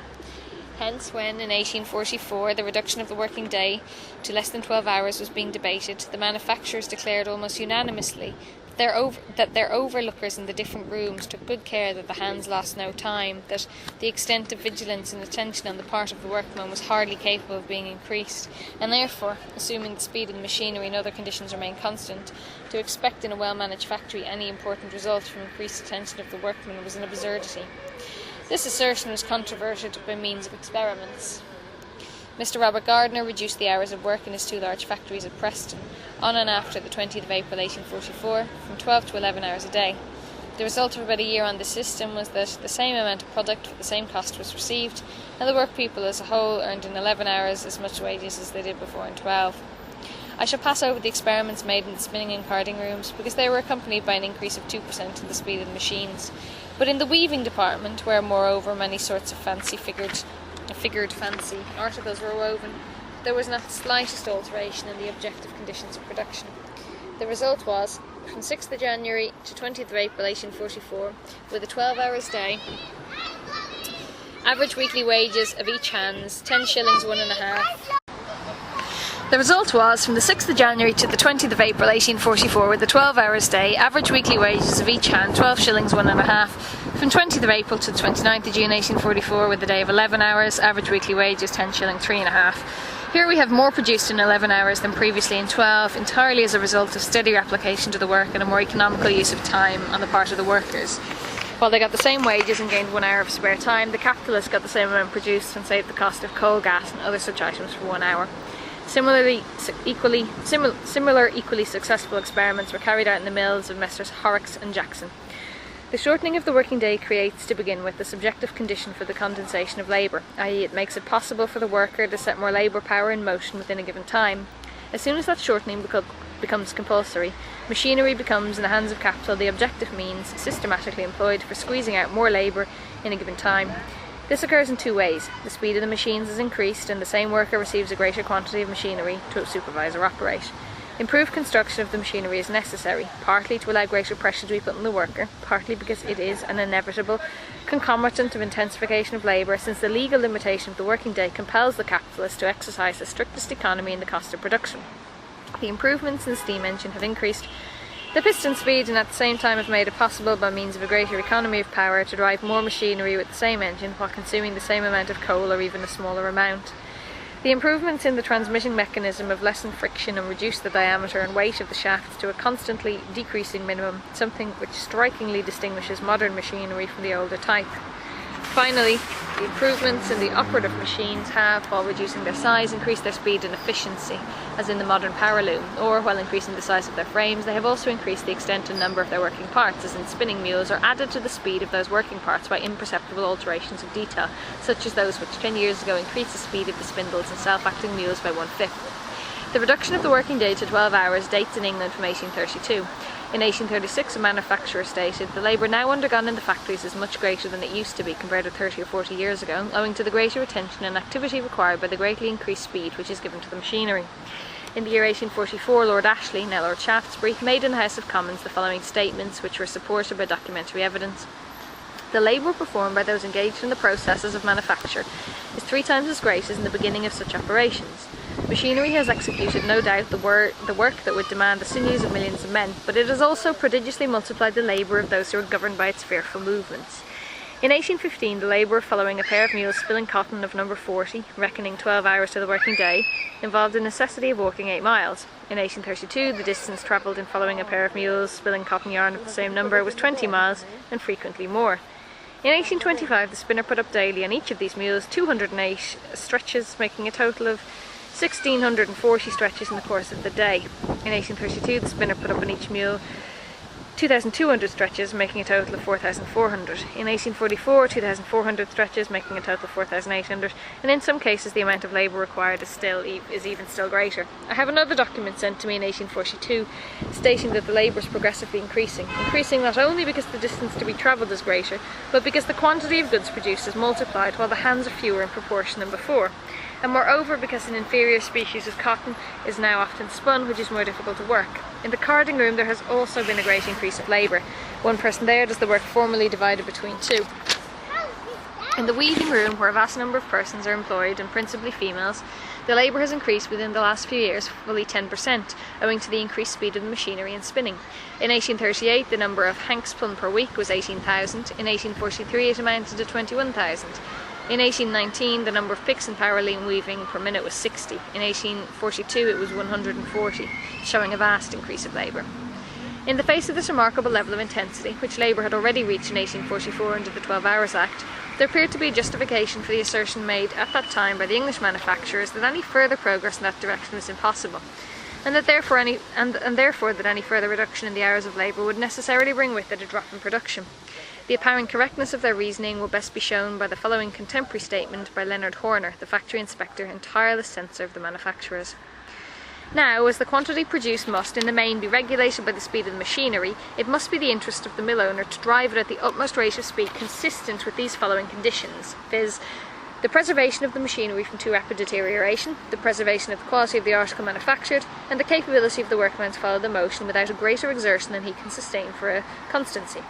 One of the most important problems, therefore, which the owner of a factory has to solve, is to find out the maximum speed at which he can run with a due regard to the above conditions. It frequently happens that he finds he has gone too fast, that breakages and bad work more than counterbalance the increased speed, and that he is obliged to slacken his pace.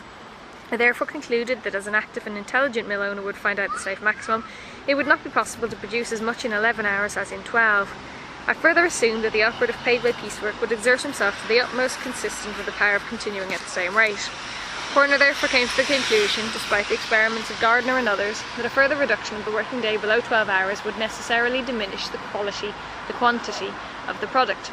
He himself cited his opinion of 1845, 10 years earlier, in order to show how much, at that time, he still underestimated the elasticity of machinery and of human labour power, both of which are simultaneously stretched to their utmost by the compulsory shortening of the working day. We now come to the period following the introduction of the 10 Hours Act in 1847 into the English cotton, wool and silk and flax mills.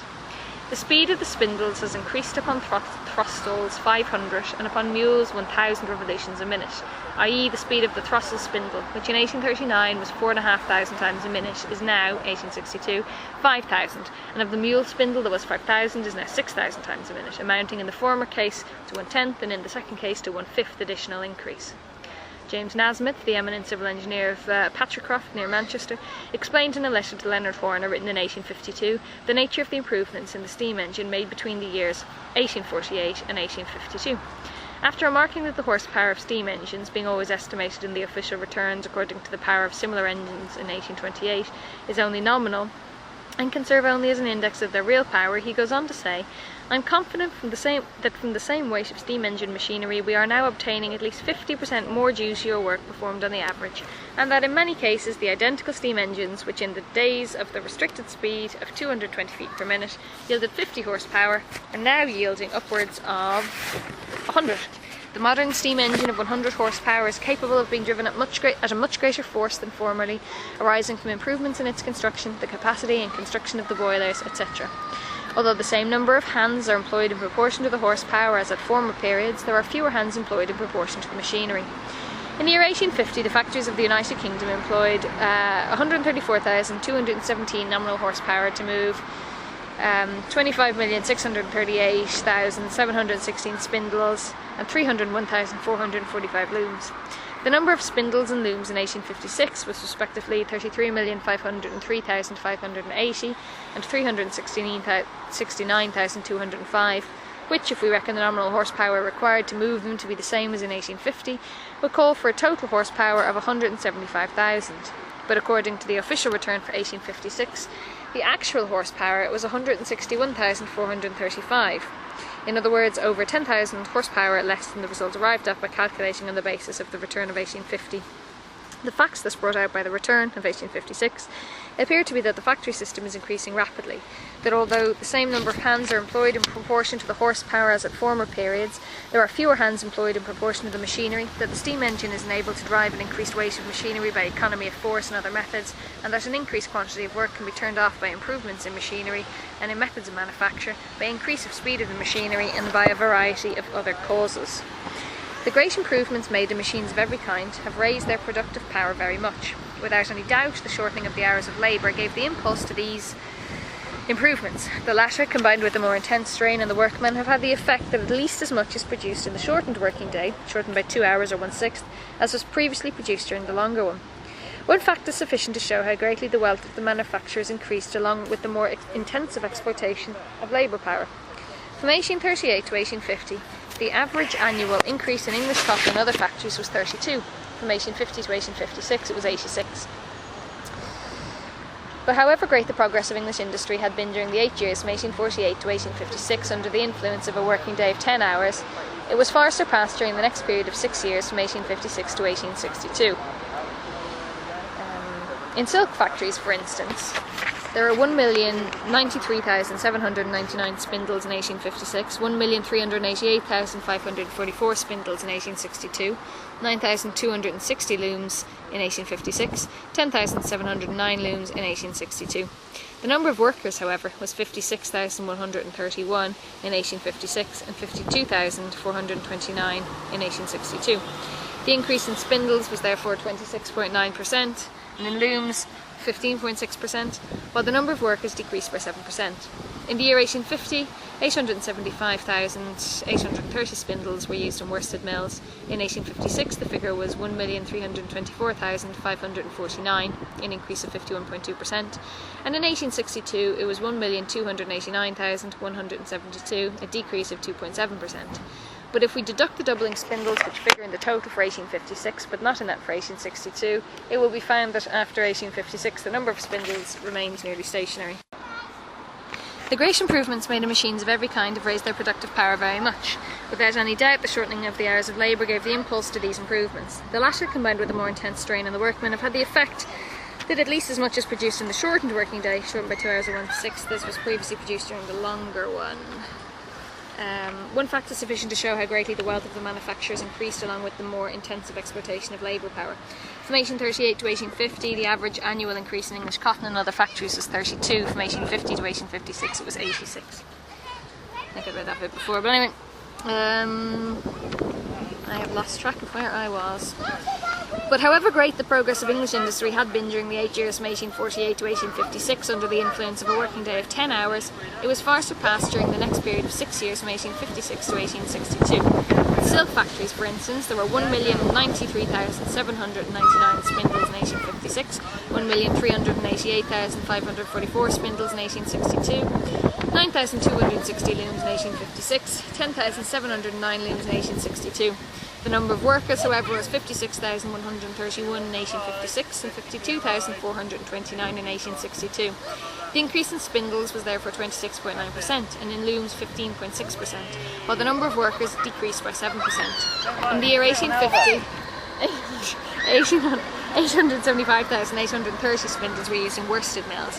In 1856, the figure was 1,324,549, an increase of 51.2%. And in 1862, it was 1,289,172, a decrease of 2.7%. But if we deduct the doubling spindles, which figure in the total for 1856 but not in that for 1862, it will be found that after 1856, the number of spindles remained very stationary. On the other hand, after 1850, the speed of the spindles and looms was in many cases doubled. The number of power looms in worsted mills was 32,617 in 1850, 38,956 in 1856 and 43,048 in 1862. The numbers of workers was 79,737 in 1850, 87,796 in 1856 and 86,063 in 1862. But the number of children under 14 years old included in these figures was 9,956 in 1850, 11,228 in 1856 and 13,178 in 1862. Thus, in spite of the greatly increased number of looms in 1862 compared with 1856, the total number of workers employed decreased and the number of children exploited increased. On the 27th of April 1863, Mr. Ferrand said in the House of Commons, "I have been informed by delegates from 16 districts of Lancashire and Cheshire, in whose behalf I speak, that the work in the factories is, in consequence of the improvements in machinery, consistently on the increase. Instead of as formerly one person with 2 helps tenting 2 looms, one person now tends 3 looms without helps, and it is no uncommon thing for one person to tend 4. 12 hours work, as is evident from the facts adduced, is now compressed into less than 10 hours. It is therefore self-evident to what an enormous extent the toil of the factory operative has increased during the last 10 years. Thus, although the factory inspectors unceasingly, and quite rightly, commend the results of the Acts of 1844 and 1850, they admit that the shortening of the working day has already produced such an intensification of the labour itself as is injurious to the health of the worker and therefore to his labour power as well. In most of the cotton, worsted and silk mills, an exhausting state of excitement necessary to enable the workers satisfactorily to mind the machine, the motion of which has been greatly accelerated in the last few years, seems to me not unlikely to be one of the causes of that excessive mortality from lung disease which Dr. Greenhouse pointed out in his recent report on this subject. Capital's tendency, as soon as a prolongation of the hours of labour is once for all forbidden, is to compensate for this by systematically raising the intensity of labour and converting every improvement in machinery into a more perfect means for soaking up labour power. There cannot be the slightest doubt that this process must soon lead once again to a critical point at which a further reduction in the hours of labour will be inevitable. On the other hand, the rapid advance of English industry between 1848 and the present time, i.e. during the period of the 10-hour working day, surpasses the advance made between 1833 and 1847 during the period of the 12-hour working day by far more than the latter surpasses the advance made during the half-century after the first introduction of the factory system, i.e. during the period of the unrestricted working day.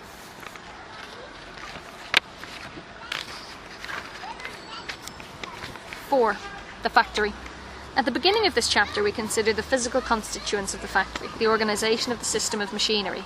We saw there how machinery, by appropriating the labour of women and children, augments the quantity of human material for capital to exploit, how it confiscates the whole of the worker's lifetime by its immoderate extension of the working day, and finally how its progress, which permits an enormous increase in production within a shorter and shorter amount of time, serves as a means of systematically getting more work done within a given period of time, or, in other words, constantly exploiting labour power more intensively. We now turn to the factory as a whole, and indeed in its most developed form. Dr. Ure, the Pindar of the automatic factory, describes it on the one hand as combined cooperation of many orders of workpeople, adult and young, intending with assiduous skill a system of productive machines continuously impelled by a central power, the prime mover, and on the other hand as a vast automaton composed of various mechanical and intellectual organs acting in uninterrupted concert for the production of a common object, all of them being subordinate to a self-regulating moving force. These two descriptions are far from being identical. In one, the combined collective worker appears as the dominant subject, übergreifendes Subjekt, and the mechanical automaton as the object. In the other, the automaton itself is the subject, and the workers are merely conscious organs coordinated with the unconscious organs of the automaton, and together with the latter, subordinated to the central moving force. The first description is applicable to every possible employment of machinery on a large scale. The second is characteristic of its use by capital and therefore of the modern factory system. Ure therefore prefers to present the central machine from which the motion comes as not only an automaton but an autocrat. In these spacious halls the benignant power of steam summons around him his myriads of willing menials. Along with the tool, the skill of the worker in handling it passes over to the machine. The capabilities of the tool are emancipated from the restraints inseparable from human labour power. This destroys the technical foundation on which the division of labour in manufacture was based. Hence, in place of the hierarchy of specialised workers that characterises manufacture, there appears in the automatic factory a tendency to equalise and reduce to an identical level every kind of work that has to be done by the minders of the machines. In place of the artificially produced distinctions between specialised workers, it is natural differences of age and sex that predominate. Insofar as the division of labour reappears in the factory, it takes the form primarily of a distribution of workers among the specialised machines, and of quantities of workers who do not, however, form organised groups among the various departments of the factory, in each of which they work at a number of similar machines placed together. Only simple cooperation therefore takes place between them. The organised group peculiar to manufacture is replaced by the connection between the head worker and his few assistants. The essential division is that between workers who are actually employed in the machines, among whom are included a few who look after the engine, and those who merely attend them, almost exclusively children. More or less all the feeders who supply the machines with the material which is to be worked up are counted as attendants. In addition to these two principal classes, there is a numerically unimportant group whose occupation it is to look after the whole of the machinery and repair it from time to time, composed of engineers, mechanics, joiners, etc. This is a superior class of workers, in part scientifically educated, in part trained in a handicraft. They stand outside the realm of the factory workers and are added to them only to make up an aggregate. This division of labour is purely technical. All work in a machine requires the worker to be taught from childhood upwards, in order that he may learn to adapt his own movements to the uniform and unceasing motion of an automaton. Since the machinery taken as a whole forms a system of machines of various kinds, working simultaneously and in combination, cooperation based upon it requires the distribution of various groups of workers among the different kinds of machine. But machine production abolishes the necessity of fixing this distribution in the manner of manufacture, i.e. by constantly appropriating the same worker to the same function.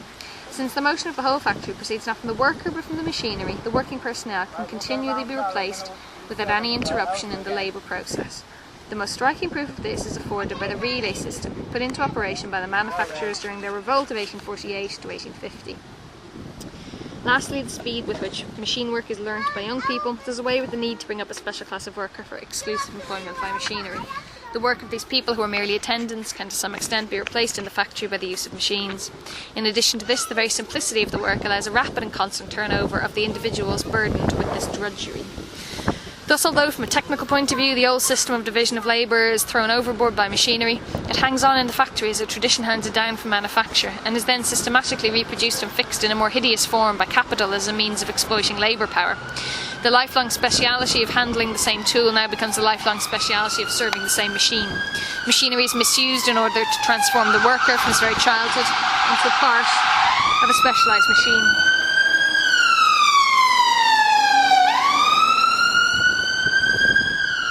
In this way, not only are the expenses necessary for his reproduction considerably lessened, but at the same time his helpless dependence upon the factory as a whole, and therefore upon the capitalist, is rendered complete.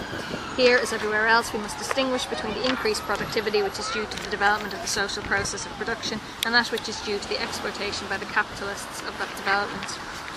In handicrafts and manufacture, the worker makes use of a tool. In the factory, the machine makes use of him. There the movements of the instrument of labour proceed from him. Here it is the movements of the machine that he must follow. In manufacture, the workers are the parts of a living mechanism. In the factory, we have a lifeless mechanism which is independent of the workers, who are incorporated into it as its living appendages. The wearisome routine of endless drudgery in which the same mechanical process is ever repeated is like the torture of Sisyphus. The burden of toil, like the rock, is ever falling back upon the worn-out drudge. Factory work exhausts the nervous system to the utmost. At the same time, it does away with the many-sided play of the muscles and confiscates every atom of freedom, both in bodily and in intellectual activity. Even the lightening of the labour becomes an instrument of torture, since the machine does not free the worker from the work, but rather deprives the work itself of all content. Every kind of capitalist production, insofar as it is not only a labour process, but also capital's process of valorisation, has this in common. But it is not the worker who employs the conditions of his work, but rather the reverse. The conditions of work employ the worker. However, it is only with the coming of machinery that this inversion first acquires a technical and palpable reality. Owing to its conversion into an automaton, the instrument of labour confronts the worker during the labour process in the shape of capital, dead labour, which dominates and soaks up living labour power. The separation of the intellectual faculties of the production process from manual labour, and the transformation of those faculties into powers exercised by capital over labour is, as we have already shown, finally completed by large-scale industry erected on the foundation of machinery. The special skill of each individual machine operator, who has now been deprived of all significance, vanishes as an infinitesimal quantity in the face of the science. The gigantic natural forces and the massive social labour embodied in the system of machinery, which, together with those three forces, constitutes the power of the master. This master, therefore, in whose mind the machinery and his monopoly of it are inseparably united, contemptuously tells his hands, whenever he comes into conflict with them, the factory operatives should keep in wholesome remembrance the fact that theirs is really a low species of skilled labour, and that there is none which is more easily acquired, or of its quality more amply remunerated, or which, by a short training of the least expert, can be more quickly as well as abundantly acquired. The master's machinery really plays a far more important part in the business of production than the labour and the skill of the operative, which 6 months' education can teach, and a common labour labourer can learn. The technical subordination of the worker to the uniform motion of the instruments of labour, and the peculiar composition of the working group, consisting as it does of individuals of both sexes and all ages, gives rise to a barrack-like discipline, which is elaborated into a complete system in the factory and brings the previously mentioned labour of superintendents to its fullest development, thereby dividing the workers into manual labourers and overseers, into the private soldiers and the NCOs of an industrial army. The main difficulty in the automatic factory lay above all in training human beings to renounce their desultory habits of work and to identify themselves with the unvarying regularity of the complex automaton. To devise and administer a successful code of factory discipline suited to all the necessities of factory diligence was the Herculean enterprise, the noble achievement of Arkwright. Even at the present day, when the system is perfectly organised and its labour lightened to the utmost, it is found nearly impossible to convert persons past the age of puberty into useful factory hands. In the factory code, the capitalist formulates his autocratic power over his workers like a private legislator, and purely as an emanation of his own will, unaccompanied by either that division of responsibility otherwise so much approved of by the bourgeoisie, or the still more approved representative system. This code is merely the capitalist caricature of the social regulation of the labour process, which becomes necessary in cooperation on a large scale, and in the employment in common of instruments of labour, and especially of machinery. The overseer's book of penalties replaces the slave driver's lash. All punishments naturally resolve themselves into fines and deductions from wages, and the law-giving talent of the factory, Lycurgus, so arranges matters that a violation of his laws is, if possible, more profitable to him than the keeping of them. Lycurgus is the legendary author of the Constitution of Sparta. Here we shall merely allude to the material conditions under which factory labour is performed. Every sense organ is injured by the artificially high temperatures, by the dust-laden atmosphere, by the deafening noise, not to mention the danger to life and limb among machines which are so closely crowded together, a danger which, with the regularity of the seasons, produces its list of those killed and wounded in the industrial battle. The economical use of the social means of production, matured and forced as in a hothouse by the factory system, is turned in the hands of capital into systematic robbery of what is necessary for the life of the worker while he is at work, i.e. space, light, air, and protection against the dangerous or the unhealthy concomitants of the production process, not to mention the theft of appliances for the comfort of the worker. Was Fourier wrong when he called factories mitigated jails? 5. The struggle between worker and machine. The struggle between the capitalist and the wage labourer starts with the existence of the capital relation itself. It rages throughout the period of manufacture, but only since the introduction of machinery has the worker fought against the instrument of labour itself, capital's material mode of existence. He is in revolt against this particular form of the means of production because it is the material foundation of the capitalist mode of production. In the 17th century, nearly all Europe experienced workers' revolts against the ribbon loom, a machine for weaving ribbons and lace trimmings called in Germany Bandmühle, Schnurmühle, or Mühlenstuhl. In the 1630s, a wind-driven sawmill erected near London by Dutchmen succumbed to the rage of the mob. Even as late as the beginning of the 18th century, sawmills driven by water overcame the opposition of the people only with great difficulty, supported as this opposition was by Parliament. No sooner had Everett constructed the first wool shearing machine to be driven by water power than it was set on fire by 100,000 people who had been thrown out of work. 50,000 workers, who had previously lived by carding wool, petitioned Parliament against Arkwright's scribbling mills and carding engines. The large-scale destruction of machinery which occurred in the English manufacturing districts during the first 15 years of the 19th century, largely as a result of the employment of the power loom, and known as the Luddite movement, gave the anti-Jacobin government, composed of such people as Sidmouth and Castlereagh, a pretext for the most violent and reactionary measures. It took but time and experience before the workers learned to distinguish between machinery and its employment by capital, and therefore to transfer their attacks from the material instruments of production to the form of society which utilises those instruments. The struggles over wages within the manufacturing system presuppose manufacture and are in no sense directed against its existence. The opposition to the establishment of manufactures proceeds from the guild masters and the privileged towns, not from the wage labourers. Hence the writers of the manufacturing period treat the division of labour predominantly as a means of virtually making up for shortage of workers and not of actually displacing them. This distinction is very clear. If someone says that 100 million people will be required in England to spin with the old spinning wheel, the cotton that is now spun with mules, by 500,000 people, this does not mean that the mules took the place of those millions who never existed. It means only that many million workers would be required to replace the spinning machinery. If, on the other hand, we say that in England the power loom threw 800,000 weavers onto the streets, we do not refer to existing machinery, which would have to be replaced by a certain number of workers, but to an actually existing number of workers who were in fact replaced or displaced by the looms. Handicraft labour, even if it was subdivided into many different parts, remained the basis throughout the period of manufacture. The demands of the new colonial markets could not be satisfied by the relatively small number of urban workers handed down from the Middle Ages, and the manufacturers proper opened out new fields of production to the rural population which had been driven from the land by the dissolution of the feudal system. At that time, therefore, it was the positive side of the division of labour and cooperation in the workshops which emerged most clearly, i.e. the fact that they allowed the workers to be employed more productively. Long before the period of large-scale industry, cooperation and the concentration of the instruments of labour in the hands of a few people gave rise, in numerous countries where these methods were applied to agriculture, to great sudden and forcible revolutions in the mode of production and, as a result, in the conditions of existence and the means of employment of the rural population. But here the struggle at first takes place more between large and small landed proprietors than between capital and wage labour. On the other hand, when labourers are displaced by the instruments of labour, by sheep, horses, etc., in that case, direct acts of violence are in the first instance the precondition of the Industrial Revolution. First the labourers are driven from the land, and then the sheep arrive. Very extensive thefts of land, as perpetrated in England for instance, are the means whereby large-scale agriculture first gains a field of application. Hence this transformation in agriculture typically tends to have the appearance of a political revolution. The instrument of labour, when it takes the form of a machine, immediately becomes a competitor of the worker himself. The self-valorisation of capital by means of the machine is related directly to the number of workers whose condition of existence have been destroyed by it. The whole system of capitalist production is based on the worker's sale of his labour power as a commodity. The division of labour develops this labour power in a one-sided way, by reducing it to the highly particularised skill of handling a special tool. When it becomes the job of the machine to handle this tool, the use value of the worker's labour power vanishes, and with it its exchange value. The worker becomes unsaleable, like paper money thrown out of currency by legal enactment.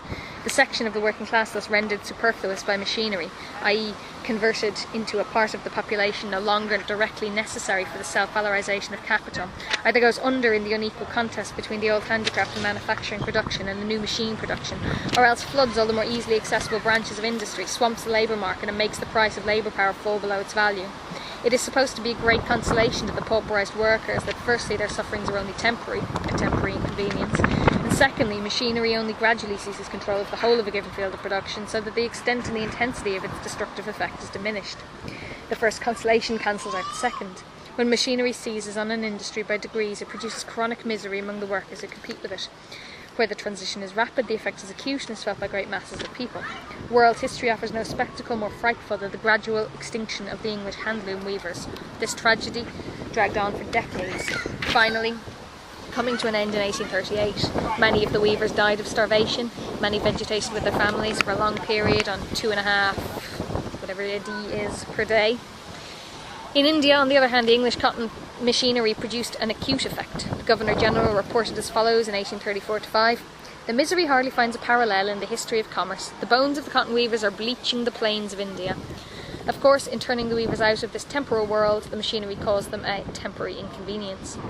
But in any case, since machinery is continually seizing on new fields of production, its temporary effect is really permanent. Hence, the character of independence from and estrangement towards the worker, which the capitalist mode of production gives to the conditions of labour and the product of labour, develops into a complete and total antagonism with the advent of machinery. It is therefore when machinery arrives on the scene that the worker for the first time revolts savagely against the instruments of labour. The instrument of labour strikes down the worker. The direct antagonism between the two is at its most apparent whenever newly introduced machinery enters into competition with handicrafts or manufactures handed down from former times. But within large-scale industry itself, the continual improvement of machinery and the development of the automatic system has an analogous effect. The object of improved machinery is to diminish manual labour, to provide for the performance of a process or the completion of a link in manufacture by the aid of an iron instead of the human apparatus.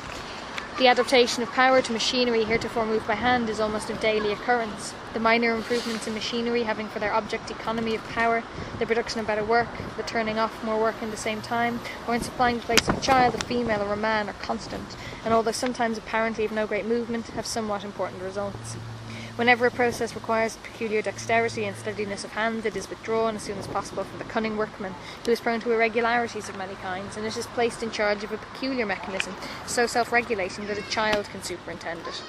On the automatic plan, skilled labour gets progressively superseded.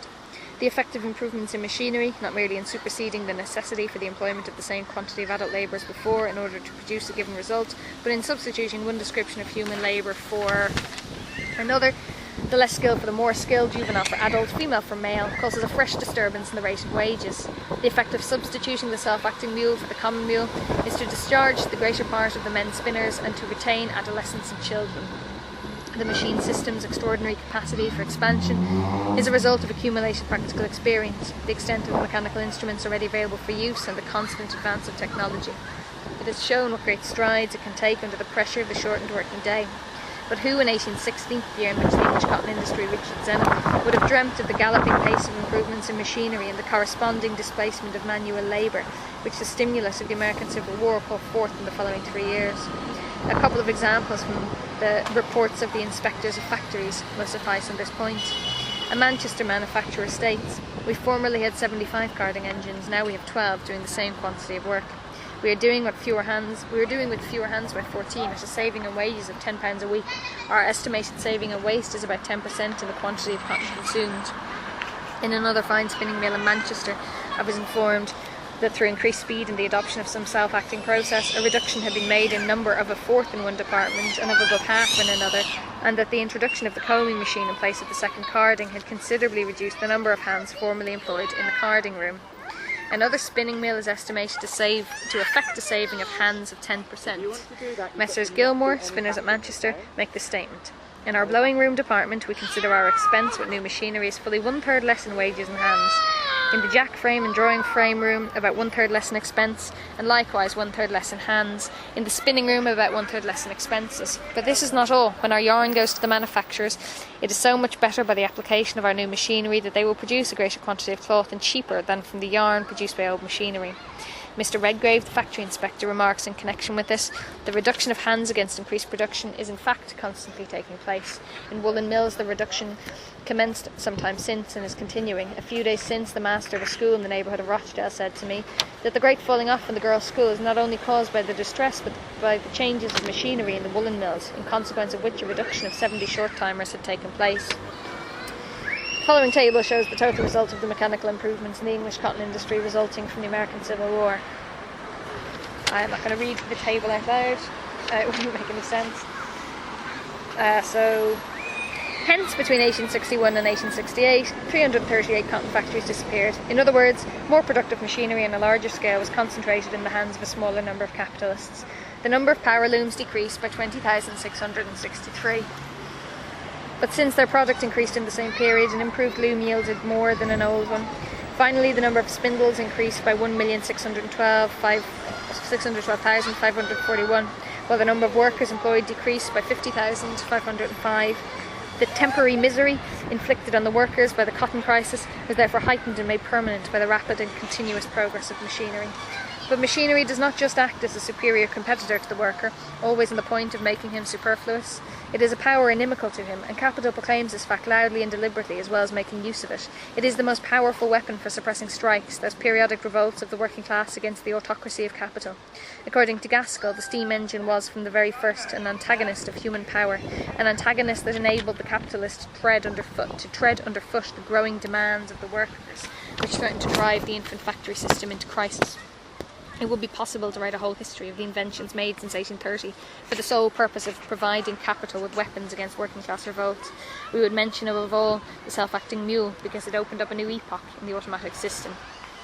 Nasmyth, the inventor of the steam hammer, gave the following evidence before the Commission on Trade Unions with regard to the improvements in machinery he himself introduced as a result of the widespread and long-lasting strikes of the engineers in 1851. The characteristic feature of our modern mechanical improvements is the introduction of self-acting tool machinery. What every mechanical workman has now to do, and what every boy can do, is not to work himself, but to superintend the beautiful labour of the machine. The whole class of workmen that depend exclusively on their skill is now done away with. Formerly, I employed 4 boys to every mechanic. Thanks to these new mechanical combinations, I have reduced the number of grown-up men from 1,500 to 750. The result was a considerable increase in my profits. Ewer says this is the colouring machines used in calico printing. At length, capitalists sought deliverance from this intolerable bondage, namely the terms of their contracts with the workers, which they saw as burdensome, in the resources of science, and were speedily reinstated in their legitimate rule, that of the head over the inferior members. Then, speaking of an invention for dressing warps, whose immediate occasion was a strike, he says, "The combined malcontents who fancied themselves impregnably entrenched behind the old lines of division of labour, found their flanks turned and their defences rendered useless by the new mechanical tactics, and were obliged to surrender at discretion." Of the invention of the self-acting mule, he says, "A creation destined to restore order amongst the industrious classes. This invention confirms the great doctrine already propounded, that when capital and this science enter service, the refractory hand of labour will always be taught docility." Although Yore's work appeared in 1835 at a time when the factory system was still comparatively little developed, it remains the classical expression of the spirit of the factory, not only because of its undisguised cynicism, but also because of the naivety with which it blurts out the thoughtless contradictions of the capitalist brain. For instance, after unfolding the above-mentioned doctrine that capital, with the aid of science, which has been taken onto the payroll, always reduces the refractory hand of labour to docility, he waxes indignant because physico-mechanical science has been accused of lending itself to the rich capitalists as an instrument for harassing the poor. After preaching a long sermon to show how advantageous the rapid development of machinery is to the workers, he warns them by their obstinacy and their strikes they hasten that development. Violent revulsions of this nature, he says, display short-sighted man in the contemptible character of a self-tormentor. A few pages before this, he states the contrary. Had it not been for the violent collisions and interruptions resulting from erroneous views among the factory operatives, the factory system would have been developed still more rapidly and beneficially for all concerned. Then he exclaims again, "Fortunately for the state of society in the cotton districts of Great Britain, the improvements in machinery are gradual. It, the introduction of improvements in machinery, is said to lower the rate of earnings of adults by displacing a portion of them and thus rendering their number superabundant as compared with the demand for their labour. It certainly augments the demand for the labour of children and increases the rate of their wages." On the other hand, the same dispenser Consolation defends the lowness of the children's wages on the ground that it prevents parents from sending their children into the factory at too early an age. The whole of his book is a vindication of a working day of unrestricted length. That Parliament should forbid children of 13 years of age to be exhausted by working 12 hours a day reminds his liberal soul of the darkest days of the Middle Ages. This does not prevent him from calling upon the factory workers to thank Providence, which, by means of machinery, has given them the leisure to think of their immortal interests. 6. The compensation theory with regard to the workers displaced by machinery. A whole series of bourgeois political economists, including James Mill, McCulloch, Torrens Sr. and John Stuart Mill, assert that all machinery that displaces workers simultaneously and necessarily sets free an amount of capital adequate to employ precisely those workers displaced. Let us assume that a capitalist employs 100 workers at £30 a year each in a carpet factory. The variable capital annually laid out therefore amounts to £3,000. Let us then assume that he dismisses 50 of his workers and employs the remaining 50 with machinery that costs him £1,500. To simplify matters, we take no account of buildings, coal, etc. Finally, let the raw material annually consumed cost £3,000 both before and after the change. Is any capital set free by this metamorphosis? Before the change, the total sum of £6,000 consisted half of constant and half of variable capital. After the change, it consists of £4,500 constant, 3,000 raw material and 1,500 machinery, and 1,500 variable capital. This variable capital, instead of being 1/2, is only 1/4 of the total capital. Instead of being set free, part of the capital is here locked up in such a way as to cease to be exchanged for labour power. Variable has been changed into constant capital. Other things being equal, the capital of £6,000 can now employ no more than 50 men. With each improvement in the machinery, it will employ fewer people. If the newly introduced machinery had cost less than the labour power and implements displaced by it, if, for instance, instead of costing £1,500, it had cost only £1,000, a variable capital of £1,000 would have been converted into constant capital and locked up in it, and a capital of £500 would have been set free. The latter sum, given the same annual wage bill, would form a fund sufficiently to employ about 16 out of the 50 men dismissed, or rather less than 16, for in order to be employed as capital, a part of this £500 must in its turn be transformed into constant capital, thus leaving only the remainder to be laid out in the purchase of labour power. But suppose, in addition to this, that the making of the new machinery employs an increased number of mechanics. Can this be regarded as compensation for the carpet makers who have been thrown on the streets? At best, the construction of the machinery will still employ fewer men than its application displaces. The sum of £1,500, which previously represented the wages of the dismissed carpet makers, now represents in the shape of machinery 1. The value of the means of production used in the construction of that machinery, 2. The wages of the mechanics who constructed it, and 3. The surplus value falling to the share of their master. Moreover, the machinery need not be renewed until it is worn out. Hence, in order to keep the increased number of mechanics in constant employment, One carpet manufacturer after another must replace workers with machines. In fact, the apologists for capitalism do not have in mind this sort of liberation of capital. They are thinking more of the means of subsistence of the workers who have been set free. It cannot be denied in the above instance that the machinery not only liberates 50 men, thus placing them at the disposal of other capitalists, but also at the same time withdraws from their consumption and sets free £1,500 worth of means of subsistence. This simple and by no means new fact that machinery sets the workers free from their means of subsistence is expressed in economic language by saying that machinery sets free means of subsistence for the workers, or converts those means of subsistence into capital with which to employ them. Everything, as you see, depends on the way things are put. This theory implies that the £1,500 worth of means of subsistence was capital that was being valorised by the labour of the 50 men dismissed. Accordingly, the capital ceases to be employed as soon as the workers begin their forced holiday, and never rests until it has found a new placing in which the above-mentioned 50 can again consume it productively. On this theory, the capital and the workers must sooner or later come together again, and this is when the compensation will appear. Hence, the sufferings of the workers, displaced by machinery, are as transient as worldly wealth. But the £1,500 worth of means of subsistence never confronted the dismissed workers of capital. This role was reserved for the sum of £1,500 later on, when it had been transformed into machinery. If we look more closely, it will be seen that the initial sum of £1,500 represented only a portion of the carpets produced in a year by the 50 dismissed men, and they received this part as wages to their employer, paid in money instead of in kind. With the carpets thus transformed into £1,500, they bought means of subsistence to the same value. These means therefore were to them not capital but commodities, and they, as regards these commodities, were not wage labourers but buyers. The circumstance that they were set free by the machinery from the means of purchase changed them from buyers into non-buyers, hence a lessened demand for those commodities. Voila tout. If this diminution of demand is not compensated for by an increase in demand from another direction, the market price of the commodities falls. If this state of things lasts for some time and increases in extent, there follows the displacement of the workers employed in the production of those commodities. A part of the capital, which previously produced the necessary means of subsistence, is now reproduced in another form. While wages are falling and capital is being displaced, the workers employed in the production of the necessary means of subsistence are in turn set free from a part of their wages. Instead, therefore, of proving that when machinery frees the worker from his means of subsistence, it simultaneously converts those means into capital for his further employment, our friends the apologists, with their well-tried law of supply and demand, prove the opposite, namely that machinery throws workers onto the streets, not only in that branch of production into which it has been introduced, but also in branches into which it has not been introduced. The real facts, which are travestied by the optimism of the economists, are these. The workers, when driven out of the workshop by the machinery, are thrown onto the labour market. Their presence in the labour market increases the number of labour powers which are at the disposal of capitalist exploitation.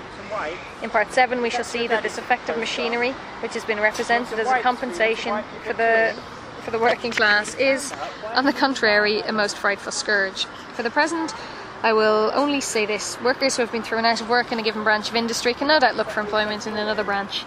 If they find it, and thus renew the bond between them and the means of subsistence, this takes place only through the agency of a new additional capital which is seeking investment, and in no way through the agency of the capital that was already functioning previously and was then converted into machinery. And even if they do find employment, what a miserable prospect they face. Crippled as they are by the division of labour, these poor devils are worth so little outside their old trade that they cannot find admission into any industries except a few inferior and therefore oversupplied and underpaid branches. Furthermore, every branch of industry attracts each year a new stream of men who furnish a contingent from which to fill up vacancies and to draw a supply for expansion. As soon as machinery is set free, a part of the workers employed in a given branch of industry, the reserve men are also diverted into new channels of employment and become absorbed in other branches. Meanwhile, the original victims during the period of transition, for the most part, starve and perish. It is an undoubted fact that machinery is not as such responsible for setting free the worker from the means of subsistence. It cheapens and increases production in the branch it seizes on, and at first leaves unaltered the quantity of the means of subsistence produced in other branches. Hence, after the introduction of machinery, society possesses as much of the necessaries of life as before, if not more, for the workers who have been displaced, not to mention the enormous share of the annual product wasted by non-workers. And this is the point relied on by our economic apologists. The contradictions and antagonisms inseparable from the capitalist application of machinery do not exist, they say, because they do not arise out of machinery as such, but out of its capitalist application. Therefore, since machinery in itself shortens the hours of labour, but when employed by capital it lengthens them. Since in itself it lightens labour, but when employed by capital it heightens its intensity. Since in itself it is a victory of man over the forces of nature, but in the hands of capital it makes man the slave of those forces. Since in itself it increases the wealth of the producers, but in the hand of capital it makes them into paupers. The bourgeois economist simply states that the contemplation of machinery in itself demonstrates with exactitude that all these evident contradictions are a mere semblance, present in everyday reality, but not existing in themselves, and therefore having no theoretical existence either. Thus he manages to avoid racking his brains any more, and in addition implies that his opponent is guilty of the stupidity of contending, not against the capitalist application of machinery, but against machinery itself.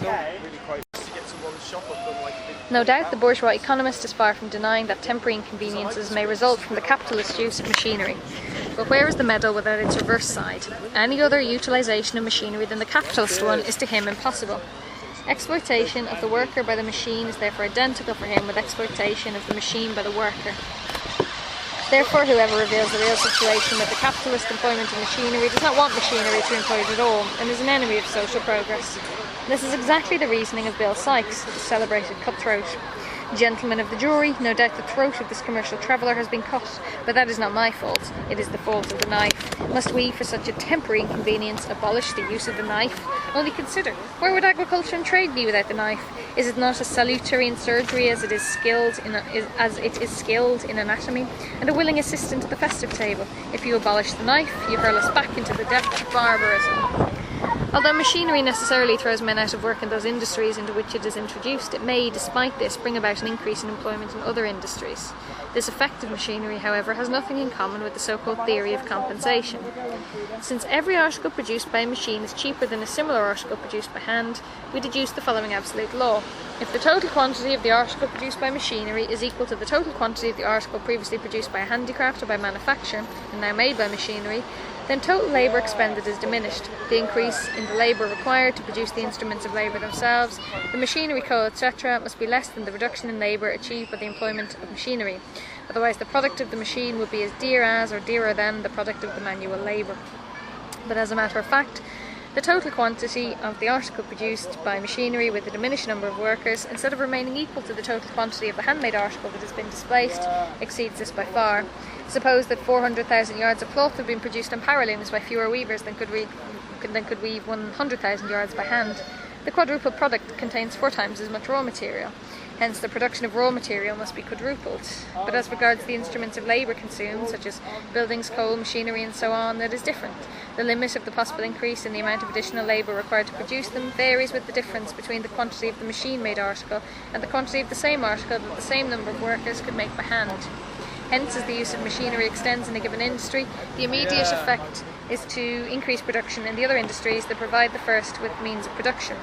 How far employment is therefore found for an increased number of workers depends, given the length of the working day and the intensity of labour, on the composition of the capital employed, i.e. on the ratio of its constant to its variable component.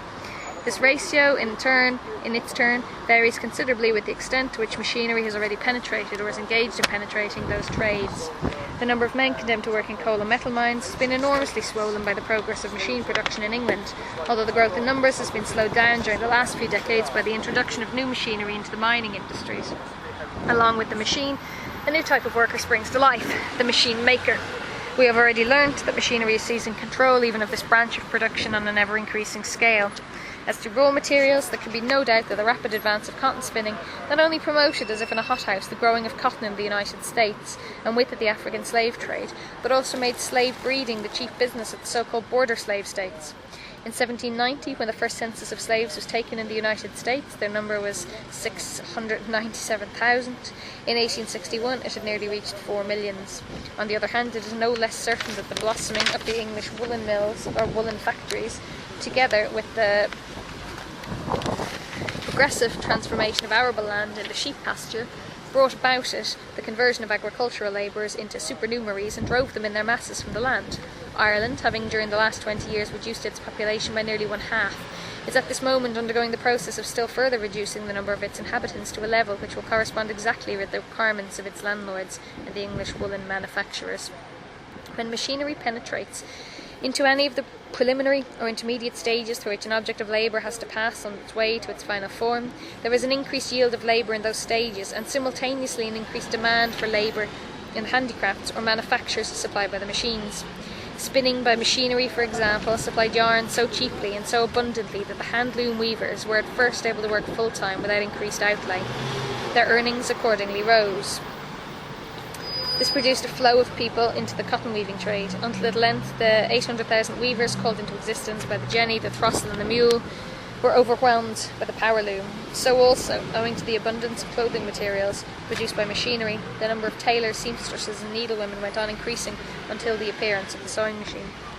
In proportion as machinery, with the aid of a relatively small number of workers, increases the mass of the raw materials, half-finished products and instruments of labour, the working up of these raw materials and half-finished products become split up into innumerable subdivisions.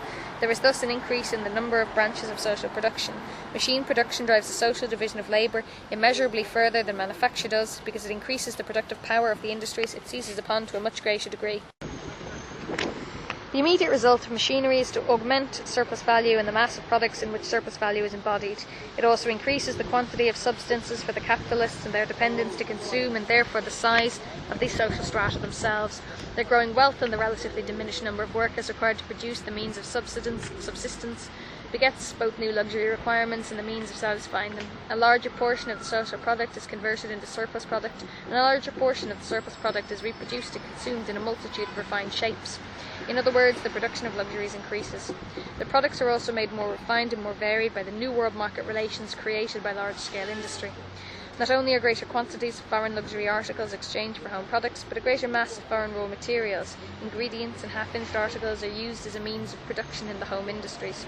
Owing to these relations with the world market, the demand for labour increases in the transport industry and splits the latter into numerous extra subdivisions. The increase in means of production and subsistence, accompanied by a relative diminution in the number of workers, provides the impulse for an extension of work that can only bear fruit in the distant future, such as the construction of canals, docks, tunnels, bridges and so on. Entirely new branches of production, creating new fields of labour, are also formed as the direct result either of machinery or of general industrial changes brought about by it. But the place occupied by these branches in total production is far from important, even in the most developed countries. The number of workers they employ is directly proportional to the demand created by these industries for the crudest form of manual labour. The chief industries of this kind are, at present, gasworks, telegraphy, photography, steam navigation and railways.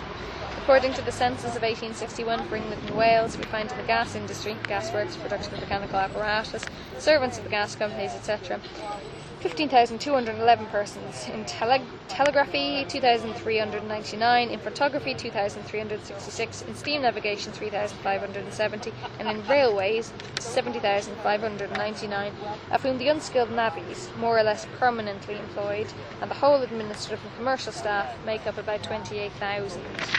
The total number of persons therefore employed in these 5 new industries amounts to 94,145. Lastly, the extraordinary increase in the productivity of large-scale industry, accompanied as it is by both a more intensive and a more extensive exploitation of labour power in all other spheres of production, permits a larger and larger part of the working class to be employed unproductively. Hence, it is possible to reproduce the ancient domestic slaves on a constantly extending scale under the name of a servant class, including men servants, women servants, lackeys, etc. According to the census of 1861, the population of England and Wales was 20,066,224. 9,776,259 of these were males, and 10,289,965 were females. If we deduct from this population, firstly, all who are too old or too young for work, all unproductive women, young persons and children, then the ideological groups, such as members of the government, priests, lawyers, soldiers, etc., then all the people exclusively occupied in consuming the labour of others in the form of ground rent, interest, etc., and lastly, paupers, vagabonds, criminals, there remain in round numbers of 8 millions of the 2 sexes of every age, including in that number every capitalist who is in any way engaged in industry, commerce or finance. These 8 millions are distributed as follows: agricultural labourers, including shepherds, farm servants and maidservants living in the houses of farmers, 1,098,261. Those employed in cotton, woolen, worsted, flax, hemp, silk and jute factories, in stocking making and lace making by machinery, 642,607. Those employed in coal mines and metal mines, 565,835.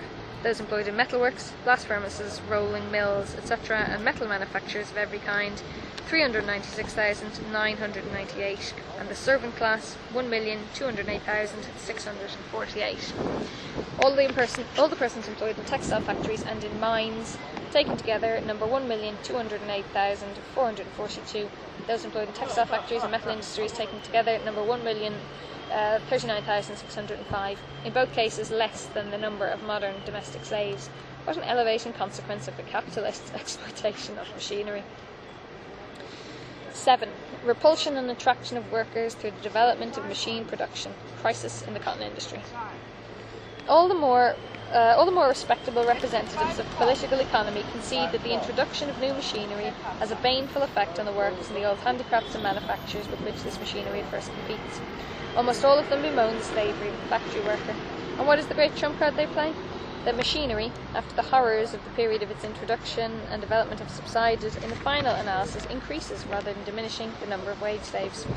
Yes, political economy joyfully proclaims a theory which is hideous to every philanthropist who believes that the capitalist mode of production is an eternal necessity ordained by nature, that after a period of growth and transition, and even when it is already founded on production by machinery, the factory system grinds down more workers than it originally threw onto the streets. It is true that in some cases, as we saw from the example of the English worsted and silk factories, an extraordinary extension of the factory system may, at a certain stage of its development, be accompanied not only by a relative but by an absolute decrease in the number of workers employed. In 1860, when a special census of all the factories in the United Kingdom was taken by order of Parliament, the factories in those parts of Lancashire, Cheshire and Yorkshire included in the district of Mr. R. Baker, the factory inspector, numbered 652. 570 of those contained 85,622 power looms and 6,809,146 spindles, not including doubling spindles, utilised 27,439 horsepower in steam engines and 1,390 horsepower in water wheels, and employed 94,119 persons. Between 1860 and 1865, therefore, the increase in looms was 11%, in spindles 3%, and in engine power 3%, while the number of persons employed decreased 5.5%. Between 1852 and 1862, considerable growth occurred in English woolen manufacture, while the number of workers employed in that industry remained almost stationary. This shows to what a great extent the introduction of new machines had superseded the labour of preceding periods. In certain cases, the increase in the number of factory workers employed is only apparent, i.e. it is not due to the extension of industries already based on machine production, but to the gradual annexation of neighbouring branches of industry. For instance, the increase in power looms and in the number of factory workers employed by them between 1838 and 1856 was in the cotton trade simply a result of the extension of this branch of industry, but in other trades it resulted from the application of steam power to the carpet loom, the ribbon loom and the linen loom, which had previously been driven by muscle power. Hence the increase in the number of workers in these latter trades was merely an expression of the reduction in the total number of workers employed. Finally, we have considered this question entirely apart from the fact that everywhere, except in the metallurgical industries, young persons under 18, women and children form by far the most preponderant element in the factory personnel. Nevertheless, in spite of the mass of workers actually driven out and virtually replaced by machinery, we can understand how workers in factories may become more numerous than the manufacturing artisans and handicraftsmen they have displaced. The numbers grow through the building of more factories or the extension of old factories in a given industry. Suppose, for example, that under the old method of running the factory, a capital of £500 is employed every week, 2/5 being constant and 3/5 variable capital, i.e. £200 being laid out in means of production and 300, say £1 per man in labour power. With the introduction of machinery, the composition of the total capital is altered. We will assume that it consists now of 4/5 constant and 1/5 variable, which means that only £100 is now laid out in labour power. Consequently, 2/3 of the workers are dismissed. If now the business expands and the total capital employed grows to £1,500, the other conditions of production remaining the same, the numbers of workers employed will increase to 300, just as many as before the introduction of the machinery. If the capital employed grows some more, to £2,000, 400 men will be employed, or 1/3 more than under the old system.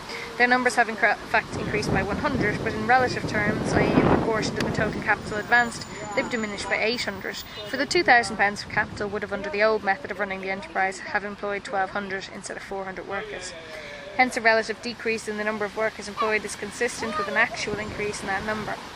We assumed above that while the total capital increased, its composition remained the same because the conditions of production remain constant. But we have already seen that every advance in the use of machinery entails an increase in the constant component of capital, that part which consists of machinery, raw material, etc., and a decrease in its variable component, the part laid out in labour power.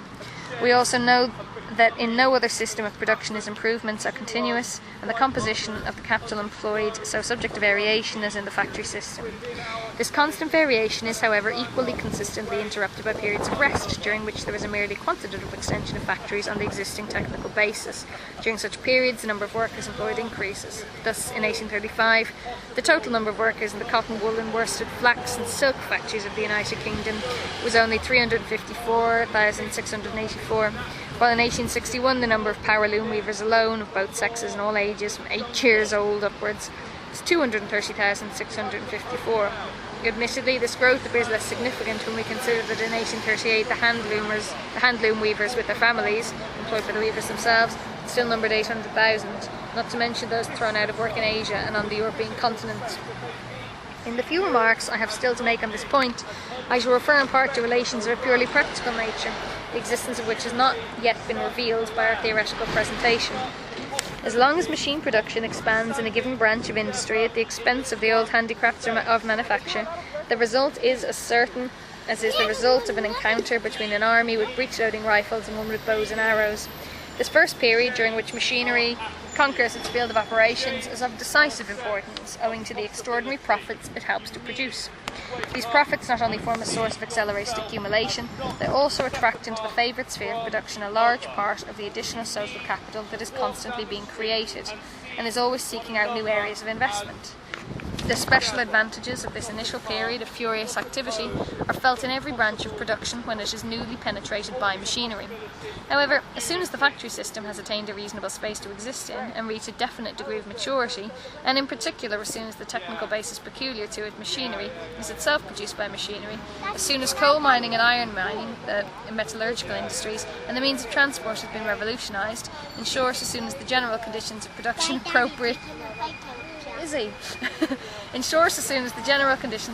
appropriate to large-scale industry have been established, this mode of production acquires an elasticity, a capacity for sudden extension by leaps and bounds, which comes up against no barriers but as presented by the availability of raw materials and the extent of sales outlets. On the one hand, the immediate effect of machinery is to increase the supply of raw material. Thus, for example, the invention of the cotton gin increased the production of cotton. On the other hand, the cheapness of the articles produced by machinery and the revolution in the means of transport and communication provide the weapons for the conquest of foreign markets. By ruining handicraft production of finished articles in other countries, machinery forcibly converts them into fields for the production of its raw material. Thus, India was compelled to produce cotton, wool, hemp, jute and indigo for Great Britain.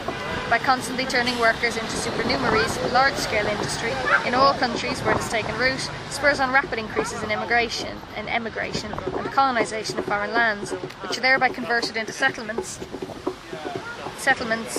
for growing the raw material of the mother country, such as Australia, for example, was converted into a colony for growing wool. A new international division of labour springs up, one suited to the requirements of the main industrial countries, and it converts one part of the globe into a chiefly agricultural field of production for supplying the other part, which remains a preeminently industrial field. This revolution is linked with far-reaching changes in agriculture, which we need not discuss any further at this point. On the motion of Mr Gladstone, the House of Commons ordered on 17th February 1867 that a return be made of the total quantity of grain, corn and flour of all sorts imported into and exported from the UK between 1831 and 1866. I give on the opposite page a summary of the results, which I'm not going to read out. The flour is given in quarters of corn. The factory system's tremendous capacity for expanding with sudden immense leaps and its dependence on the world market necessarily give rise to the following cycle. feverish production, a consequent glut on the market, and then a contraction of the market, which causes production to be crippled. The life of industry becomes a series of periods of moderate activity, prosperity, overproduction, crisis, and stagnation. The uncertainty and instability to which machinery subjects the employment and consequently the living conditions of the workers becomes a normal state of affairs owing to these periodic turns of the industrial cycle. Except in the periods of prosperity, the most furious combat rages between the capitalists for their individual share in the market. This share is directly proportional to the cheapness of the product. Apart from the rivalry, the struggle gives rise to the use of improved machinery for replacing labour power and the introduction of new methods of production. There also comes a time in every industrial cycle when a forcible reduction of wages beneath the value of labour power is attempted so as to cheapen commodities. A necessary condition for the growth of the number of factory workers is thus a proportionally much more rapid growth in the amount of capital invested in factories. But this process of growth takes place only within the ebbs and flows of the industrial cycle. It is, in addition, constantly interrupted by the technical progress that at one time virtually takes the place of additional workers, and at another time actually drives workers out of employment. This qualitative change in machine production continually removes workers from the factories or closes their doors to the fresh stream of recruits, while the purely quantitative extension of the factories absorbs not only the men thrown out of work, but also fresh continuance of workers. The latter are thus continually repelled and attracted, slung backwards and forwards, while at the same time constant changes take place in the sex, age and skill of the industrial conscripts. The fate of the factory workers will be best depicted if we make a rapid survey of developments in the English cotton industry. From 1770 until 1815, the cotton trade underwent only 5 years of depression or stagnation. During this period of 45 years, the English manufacturers had a monopoly of machinery and a monopoly of the world market. From 1815 to 1821, depression, 1822 and 1823, prosperity, 1824, repeal of the combination laws, great extension of factories everywhere, 1825, crisis, 1826, great misery and riots among the factory workers, 1827, slight improvement, 1828, great increase in power looms and in exports, 1829, exports, especially to India, surpass all former years, 1830, glutted markets, great distress, 1831 to 1833, continued depression, the monopoly of the trade with India and China withdrawn from the East India Company, 1834, great increase of factories and machinery, shortage of hands. The new Poor Law furthers the migration of agricultural labourers into the factory districts. The country districts swept clear of children. White slave trade, 1835, great prosperity. Simultaneous starvation of the handloom weavers, 1836, great prosperity. 1837 and 1838, depression and crisis. 1839, revival. 1841 and 1842, frightful suffering among the factory workers. 1842, the manufacturers locked their hands out of the factories in order to enforce the repeal of the Corn Laws. Workers stream in their thousands into the towns of Lancashire and Yorkshire, are driven back by the military, and their leaders brought the trial at Lancaster. 1842, great misery. 1844, revival. 1845, great prosperity. 1846, continued improvement at first, then reaction, repeal of the Corn Laws. 1847, crisis, general reduction of wages by 10% or more in honour of the Big Loaf. The supporters of the Anti-Corn Law League claimed that repeal would mean the replacement of the small loaf provided to the workers under the existing system with a big loaf, thanks to the advantages of free trade in corn. 1848, continued depression, Manchester under military protection. 1849, revival. 1850, prosperity. 1851, falling prices, low wages, frequent strikes. 1852, the situation begins to improve. Strikes continue. The manufacturers threaten to import workers from abroad. 1853, increasing exports. Strike for 3 months in great misery at Preston. 1854, prosperity, glutted markets. 1855, news of bankruptcies stream in from the United States, Canada and the markets of the Far East. 1856, great prosperity. 1857, crisis. 1858, improvement. 1859, great prosperity, increase in factories. 1860, zenith of the English cotton trade, the Indian, Australian and other markets so glutted with goods that even in 1863 they had not absorbed the whole lot. The French Treaty of Commerce, enormous growth of factories and machinery. 1861, prosperity continues for a time, reaction, the American Civil War, cotton famine. 1862 to 1863, complete collapse. The history of the cotton famine is too typical for us not to dwell on it for a moment. From indications as to conditions in the world market in 1860 and 1861, we see that the cotton famine came in the nick of time for the manufacturers and was to some extent advantageous to them, a fact acknowledged in the reports of the Manchester Chamber of Commerce, proclaimed in Parliament by Palmerston and Derby and confirmed by events.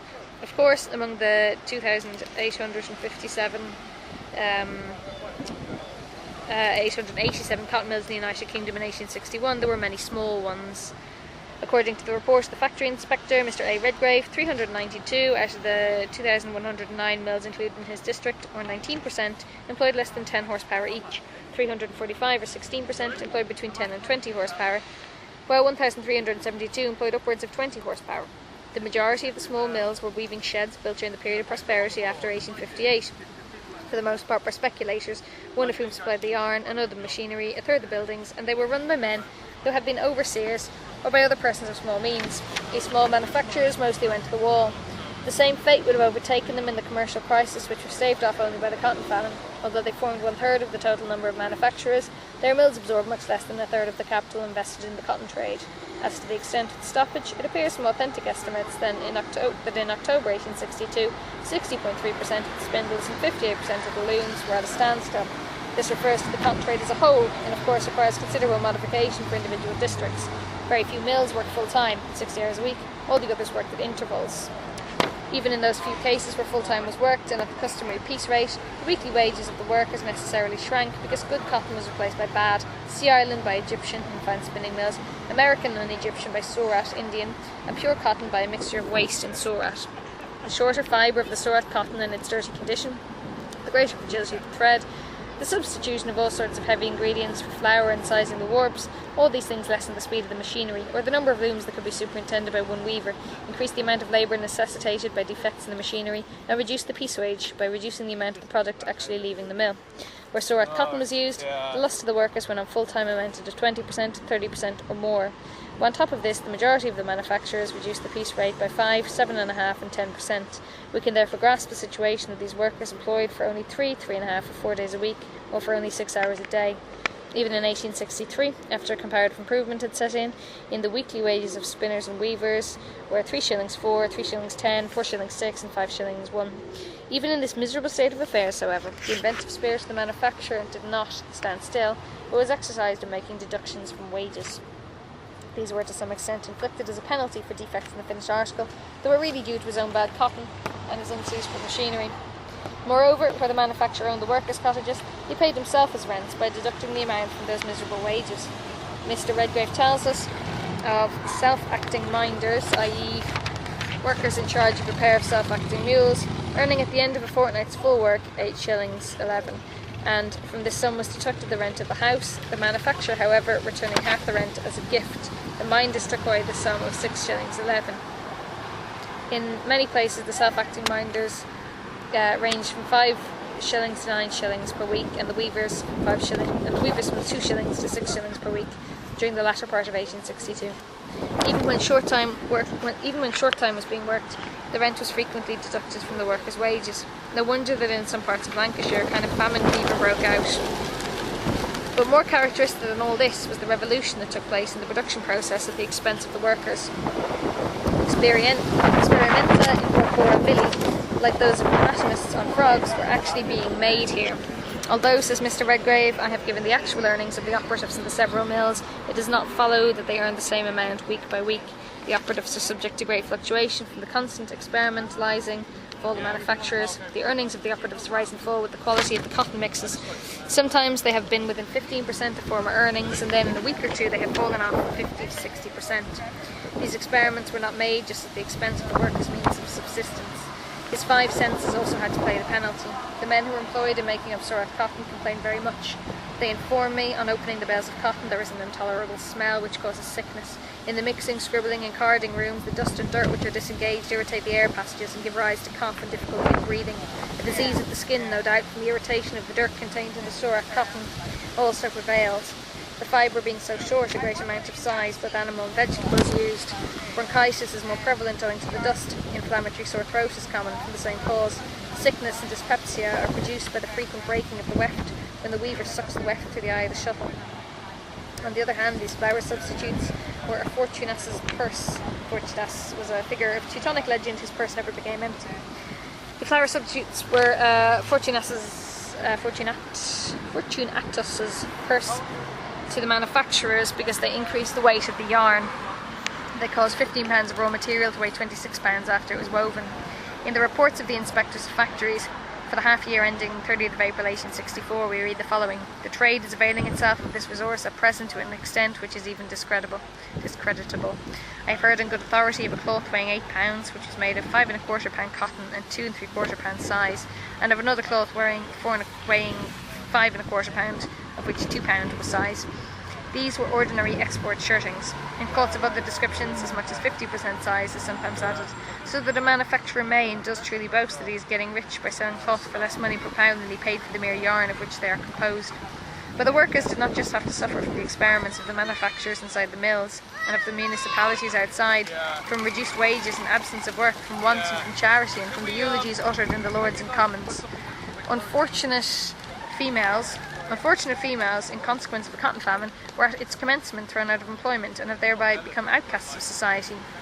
And now the trade is revived and work is plentiful, continue members of that unfortunate class, and are likely to continue so. There are also in the borough more youthful prostitutes than I have known for the last 25 years.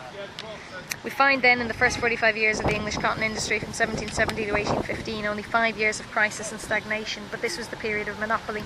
The second period from 1815 to 1863 counts during its 48 years, only 20 years of revival and prosperity against 28 of depression and stagnation. Between 1815 and 1830, competition with the continent of Europe and with the United States sets in.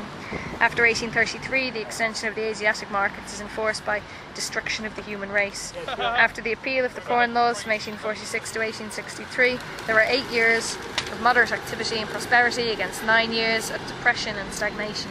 The situation of the adult male workers, even during the years of prosperity, may be judged from the pending note, and there's a long note, but we're not reading the footnotes, so.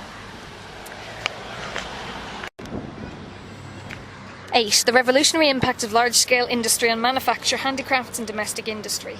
A. Overthrow of cooperation based on handicrafts and on the division of labour. We have seen how machinery does away with cooperation based on handicrafts and with manufacture based on the handicraft division of labour. An example of the first sort is the reaping machine. It replaces cooperation between reapers. A striking example of the second kind is the needle-making machine. According to Adam Smith, 10 men in his time, using the system of the division of labour, made 48,000 spinning needles every day.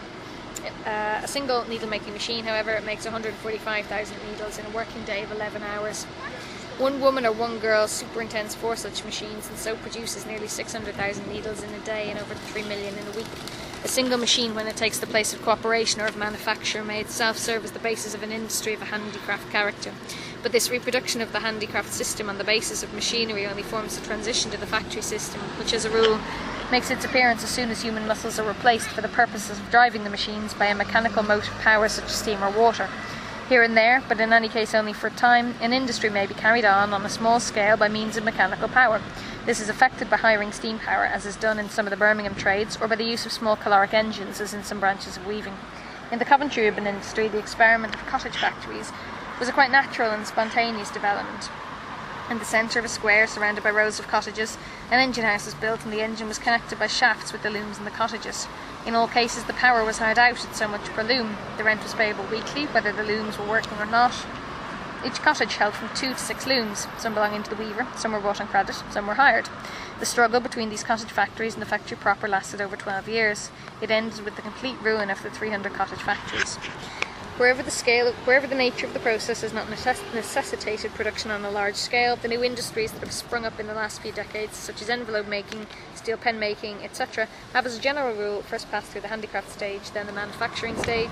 A short phase is a transition to the factory stage. The transition is very difficult in those cases where the production of the article by manufacture consists not of a series of graduated processes, but of a great number of disconnected ones. This circumstance formed a great hindrance to the establishment of steel pen factories. Nevertheless, about 15 years ago, a machine was invented that automatically performed 6 separate operations at once. The first steel pens were supplied by the handicraft system in the year 1820 at £7 4 shillings the gross. In 1830, they were supplied. By a manufacturer at 8 shillings, and today the factory system supplies them at a wholesale price of from 2D to 6D the gross. B. The impact of the factory system on manufacture and domestic industries. With the development of the factory system and the revolution in agriculture that accompanies it, production in all the other branches of industry not only expands, but also alters its character. the principle of machine production, namely the division of the production process into its constituent phases, and the solution of the problems arising from this by the application of mechanics, chemistry, and the whole range of the natural sciences, now plays the determining role everywhere. Hence, machinery penetrates into manufacture for one specialised process after another. The solid crystallisation of a hierarchy of specialised processes, which arose from the old division of labour, ceases to exist. It is dissolved and makes way for constant changes. Quite apart from this, a fundamental transformation takes place in the composition of the collective labourer, or, in other words, the combined working personnel. In contrast with the period of manufacture, the division of labour is now based, wherever possible, on the employment of women, of children of all ages and of unskilled workers, in short, of cheap labour, as the Englishman typically describes it. This is true not only for all large-scale production, whether machinery is employed or not, but also for the so-called domestic industries, whether carried out on the private dwellings of the workers or in small workshops. This modern domestic industry has nothing except the name in common with an old-fashioned domestic industry, the existence of which presupposes independent urban handicrafts, independent peasant farming, and above all, a dwelling house for the worker and his family. That kind of industry has now been converted into an external department of the factory, the manufacturing workshop or the warehouse. Besides the factory worker, the workers engaged in manufacture, and the handy craftsman, whom it concentrates in large masses at one spot and directly commands, capital also sets another army in motion by means of invisible threads. The outworkers in the domestic industries who live in the large towns, as well as being scattered over the countryside. An example, the shirt factory in Mrs. Tilley at Londonderry, which employs 1,000 workers in the factory itself and 9,000 outworkers spread over the country districts. The exploitation of cheap and immature labour power is carried out in a more shameless manner in modern manufacture than in the paper proper. This is because the technical foundation of the factory system, namely the substitution of machines for muscular power, and the light character of the labour, is almost entirely absent in manufacture, and at the same time women and excessively young children are subjected quite unscrupulously to the influence of poisonous substances. In the so-called domestic industries, this exploitation is still more shameless than in modern manufacture, because the workers' power of resistance declines with their dispersal, because a whole series of plundering parasites insinuate themselves between the actual employer and the worker he employs, because a domestic industry has always to compete either with the factory system or with manufacturing in the same branch of production, because poverty robs the worker of the conditions most essential to his labour, of space, light and ventilation, because employment becomes more and more irregular, and finally, because in these last places of refuge for the masses made redundant by large-scale industry and agriculture, competition for work necessarily attains its maximum. Economical use of the means of production, first systematically carried out in the factory system and coinciding there from the very beginning with the most reckless squandering of labour power and the theft of the normal requirements for the labour function, now in a given branch of industry, turns uppermost its antagonistic and murderous side, and the less the social productivity of labour and the technical basis for the combination of labour processes are developed in that branch, the more does the murderous side of this economy merge. C. Modern manufacture. I shall now illustrate the principles laid down above with a few examples. As a matter of fact, the reader is already familiar with a whole mass of instances given in the chapter on the working day. In the hardware manufacturers of Birmingham and the neighbourhood, there are employed mostly in very heavy work 30,000 children and young persons, besides 10,000 women. They are to be found in a range of unhealthy jobs, in brass foundries, button factories and enamelling, galvanising and lacquering works. Owing to the excessive labour performed by their workers, both adult and non-adult, certain London firms where newspapers and books are printed have gained for themselves the honourable name of slaughterhouses. Similar excesses occur in bookbinding, where the victims are chiefly women, girls and children, Young persons have to do heavy work in rope works and night work in salt mines, candle factories and chemical works. Young people are worked to death at turning the looms and silk weaving, which is not carried on by machinery. One of the most shameful, dirtiest and worst paid jobs, the kind of labour on which women and young girls are by preference employed, is the sorting of rags. It is well known that Great Britain, apart from its immense store of rags, is the emporium for the rag trade of the whole world. The rags flow in from Japan, from the most remote countries of South America, and from the Canary Islands. But the chief sources of supply are Germany, France, Russia, Italy, Egypt, Turkey, Belgium and Holland. They are used for manure, for making bed flocks, for shoddy, and they serve as the raw material of paper. The rag sorters are carriers for the spread of smallpox and other infectious diseases, and they themselves are the first victims. A classic example of overwork, of hard and unsuitable labour, and of its brutalising effects on the worker from his childhood upwards, is afforded not only by coal mining and mining in general, but also by tile and brick making, in which industry the recently invented machinery is, in England, used only here and there. Between May and September the work lasts from 5 in the morning to late in the evening.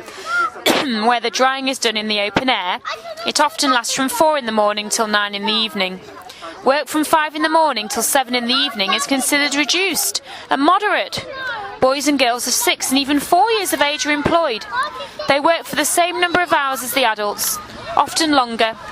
The work is hard and the summer heat increases the exhaustion. In a brickfield at Moxley, for example, a young woman, 24 years old, was in the habit of making 2,000 bricks a day, with the assistance of 2 little girls who carried the clay for her and stacked the bricks. Every day these girls carried 10 tons up the slippery sides of the clay pits from a depth of 30 feet, and then for a distance of 210 feet. It is almost impossible as things are for a child to pass through the ordeal of a brickfield without great moral degradation.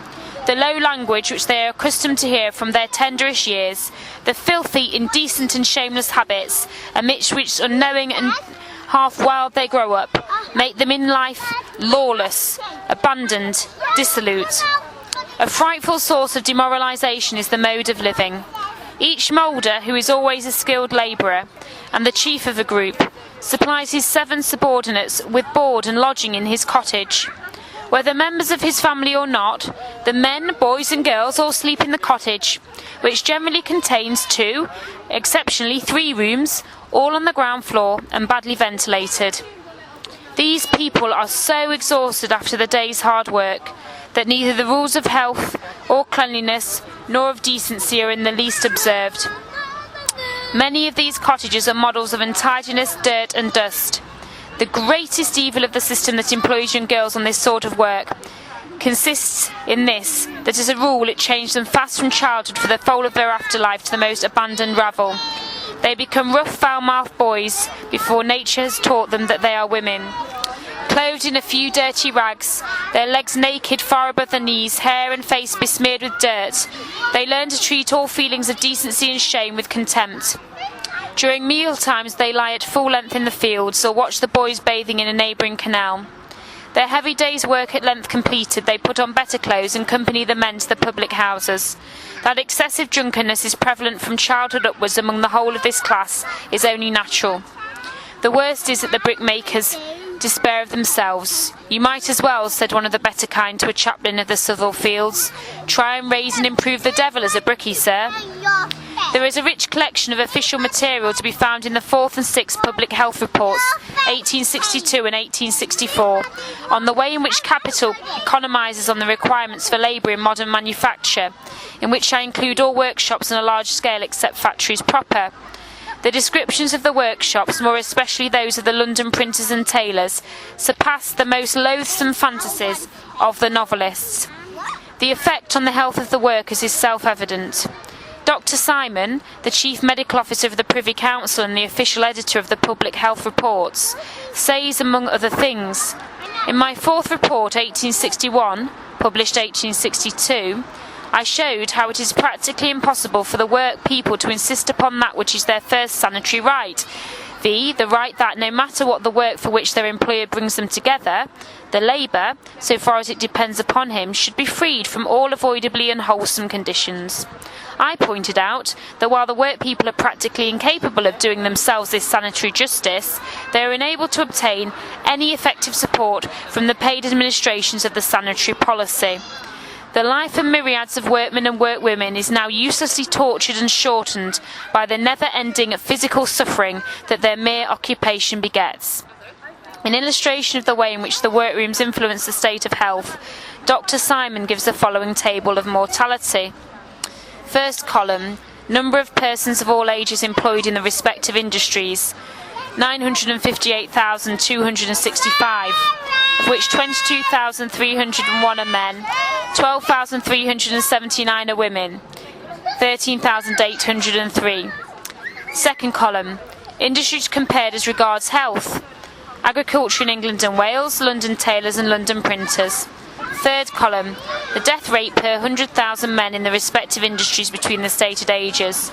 So aged 25 to 35, 743, 958 and 894. Aged 34 to 45, 805, 1262 and 1747. And aged 45 to 55, 1145, 2093 and 2367. D. Modern domestic industry. I now come to so-called domestic industry. In order to get an idea of the horrors of this sphere, in which capital conducts its exploitation against the background of large-scale industry, one might well look, for instance, at the apparently idyllic trade of nail-making, carried on in a few remote villages of England. Here, however, it will be enough to give a few examples from industries, some of whose branches are either not yet carried on with the aid of machinery, or do not yet as complete against machine and factory products, lace-making and straw plaiting. Of the 150,000 persons employed in England in the production of lace, about 10,000 fall within the sphere of the Factory Act of 1861. Almost the whole of the remaining 140,000 are women, young persons and children of both sexes, although the male sex is only weakly presented here. The state of health of this cheap material for exploitation can be seen from the following table, worked out by Dr. Truman, physician to the Nottingham General Dispensary. Out of 686 female patients who are lace makers, most of them between the ages of 17 and 21, the proportion of consumptives was 1852, 1 in 45, 1853, 1 in 28, 1854, 1 in 17, 1855, 1 in 18, 1856, 1 in 15, 1857, 1 in 13, 1858, 1 in 15, 1859, 1 in 9, 1860, 1 in 8, 1861, 1 in 8. This advance in the rate of consumption ought to suffice for the most optimistic advocate of progress, or for the most mendacious free-trade bagman in Germany. The Factory Act of 1861 regulates the actual making of the lace, insofar as it is done by machinery, and it is done by machinery as a rule in England. The branches we are about to examine, solely with regard to those who work at home, are not concentrated in workshops or warehouses and fall into two categories, namely 1. Finishing and 2. Mending. The former gives the finishing touches to the machine-made lace and includes numerous subdivisions. The lace finishing is done either in what are called mistresses' houses or by women in their own houses, with or without the help of their children. The women who keep the mistresses' houses are themselves poor. The workroom is in a private house. The mistresses take orders from manufacturers or from warehousemen and employ as many women and girls and young children as the size of their rooms and the fluctuating demand of the business will allow. The number of women employed in these workrooms varies from 20 to 40 in some, and from 10 to 20 in others. The average age at which the children start work is 6 years, but in many cases is below 5. The usual working hours are from 8 in the morning until 8 in the evening, with 1.5 hours for meals which are taken at irregular intervals and often in the stinking workrooms. When business is brisk, the labour frequently lasts from 8 or even 6 o'clock in the morning until 10, 11, 12 o'clock at night. In English barracks, the regulation space allotted to each soldier is 500 to 600 cubic feet, and in the military hospitals, 1,200 cubic feet. but in those finishing sties there are between 67 and 100 cubic feet for each person. At the same time, the oxygen of the air is consumed by gas lights. In order to keep the lace clean, the children are often compelled to pull off their shoes even in winter, although the floor is tiled or flagged. It is not at all uncommon in Nottingham to find 14 to 20 children huddled together in a small room of perhaps not more than 12 feet square and employed for 15 hours out of the 24 at work that of itself is exhausting from its weariness and monotony, and is besides carried on under every possible unwholesome condition. Even the very youngest children work with a strained attention and a rapidity that is astonishing, hardly ever giving their fingers rest or slowing their motion. If a question is asked them, they never raise their eyes from their work, from fear of losing a single moment. The long cane is increasingly used as a stimulant by the mistresses as the working hours drag towards their close. The children gradually tire and become restless as birds towards the end of their long detention at an occupation that is monotonous, eye-straining, and exhausting from the uniformity and the posture of their body. Their work is like slavery. When women and children work at home, which nowadays means in a hired room and often in a garret, their situation is, if that is possible, still worse. This sort of work is given out within a radius of 80 miles from Nottingham. On leaving the warehouse at 9 or 10 o'clock at night, the children are often given a bundle of lace to take home with them and finish. The Pharisee of a capitalist, represented by one of his paid lackeys, accompanies this action, of course, with the unctuous phrase, "That's for mother," yet he knows very well that the poor children must sit up and help. Pillow lace making is chiefly carried on in England in two agricultural districts. One, the Honiton Lace District, extending from 20 to 30 miles along the south coast of Devonshire, and including a few places in North Devon. The other comprising a great part of the counties of Buckingham, Bedford and Northampton, and also the adjoining portions of Oxfordshire and Huntingdonshire. The cottages of the agricultural labourers are the places where the work is usually carried out. Many manufacturers employ upwards of 3,000 of these lace makers, who are chiefly children and young persons and always female. The conditions we have just described for the lace finishing trade also prevail here, except that instead of the mistresses' houses, we find that what are called lace schools are kept by poor women in their cottages. From their 5th year, and often earlier until their 12th or 15th year, the children work in these schools. During the first year, the very young ones work from 4 to 8 hours, and later on from 6 in the morning to late and 10 o'clock at night. These rooms are generally the living rooms of small cottages, with the fireplace stopped up to prevent draught, and sometimes even in winter the animal heat of the inmates being thought sufficient. In other cases there are small pantry-like rooms without any fireplaces. The crowding in these rooms and the foulness of air produced by it are sometimes extreme. Added to this is the injurious effect of drains, privies, decomposing substances, and other filth usually in the purchase of the smaller cottages. With regard to space, in one lace school 18 girls and a mistress, 33 cubic feet to each person in another, where the smell was unbearable 18 persons and 24.5 cubic feet per head.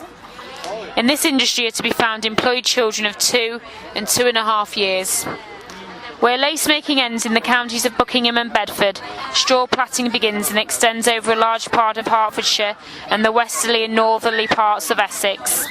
In 1861 there were 40,043 persons employed in straw plaiting and straw hat making. Of these, 3,815 were males of all ages, the rest females, of whom 14,913, including about 7,000 children, were under 20 years of age. In the place of the lace schools we find here the straw plait schools. The children usually start to be instructed in straw plaiting at the age of 4, often between 3 and 4 years. They get no education, of course. The children themselves call the elementary schools natural schools, distinguishing them in this way from these blood-sucking institutions in which they are kept at work simply to get through the task, generally 30 yards a day, which is prescribed by their half-starved mothers. These same mothers often make them work at home after school is over till 10, 11 and 12 o'clock at night. The straw cuts their mouths, which they constantly moisten, and their fingers, Dr. Ballard gives it as the general opinion of the whole body of medical officers in London that 300 cubic feet is the minimum space proper for each person in a bedroom or a workroom. But in the straw plat schools, space is more sparingly allotted than in the lay schools.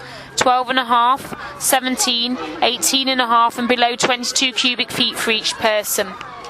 The smaller of these numbers, says one of the commissioners, Mr. White, represents less space than the half of what a child would occupy if packed in a box measuring 3 feet in each direction. Thus the two children enjoy life until the age of 12 or 14. The wretched half-starved parents think of nothing but getting as much as possible out of their children. The latter, as soon as they are grown up, do not care a farthing, and naturally so, for their parents and leave them. It is no wonder that ignorance and vice abound in a population so brought up. Their morality is at the lowest ebb. A great number of the women have illegitimate children, and that at such an immature age that even those most conversant with criminal statistics are astounded. And the native land of these model families is itself the model Christian country in Europe. At least this is what Count Montalembert says, and he is certainly a competent authority on Christianity.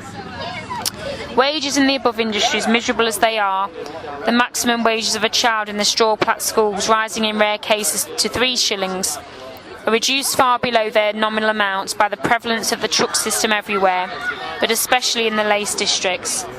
E. Transition from modern manufacture and domestic industry to large-scale industry. The hastening of this revolution by the application of the Factory Act to those industries. The cheapening of labour power by sheer abuse of the labour of women and children, by sheer robbery of every normal condition needed for working and living, and by the sheer brutality of overwork and night work, finally comes up against certain insuperable natural obstacles. This is also true of the cheapening of commodities and of capitalist exploitation in general, which rest on these foundations. And when this point has at last been reached, and this takes many years, the hour has struck for the introduction of machinery, and for a thenceforth rapid transformation of the scattered domestic industries, as well as the manufacturers, into factory industries. An example of this process on the most colossal scale is afforded by the production of wearing apparel. This industry, according to the classification of the Children's Employment Commission, comprises straw hat makers, ladies' hat makers, cap makers, tailors, milliners and dressmakers, shirt makers, corset makers, glove makers, shoe makers, besides many minor branches such as the making of neckties, collars, etc. In 1861, the number of females employed in these industries in England and Wales amounted to 586,299, of which 115,242 at least were under 20, and 16,650 under 15 years of age. The number of these working women in the United Kingdom in 1861 was 750,334. The number of males employed in England and Wales in hat making, shoe making, glove making and tailoring was 437,969 pounds. Of these, 14,964 were under 15 years, 89,285 between 15 and 20, and 33,117 over 20 years. Many of the smaller branches are not included in these figures, but take the figures as they stand. We then have for England and Wales alone, according to the census of 1861, a total of 1,024,277 persons, about as many as are taken up by agriculture and cattle breeding. We begin to understand the purpose for which machinery conjures up such immense quantities of goods and sets free such enormous masses of workers. The production of wearing apparel is carried on partly in manufacturing workshops, within which there is merely a reproduction of the division of labour whose member disjecta were already to hand, partly by small master craftsmen, who do not, however, work as before for individual consumers, but for factories and warehouses, and to such an extent that often whole towns and stretches of country carry on certain branches, such as shoemaking as a speciality. Finally, on a very large scale, by the so-called domestic workers, who form an external department of the factories and warehouses, and even of the workshops of the smaller masters.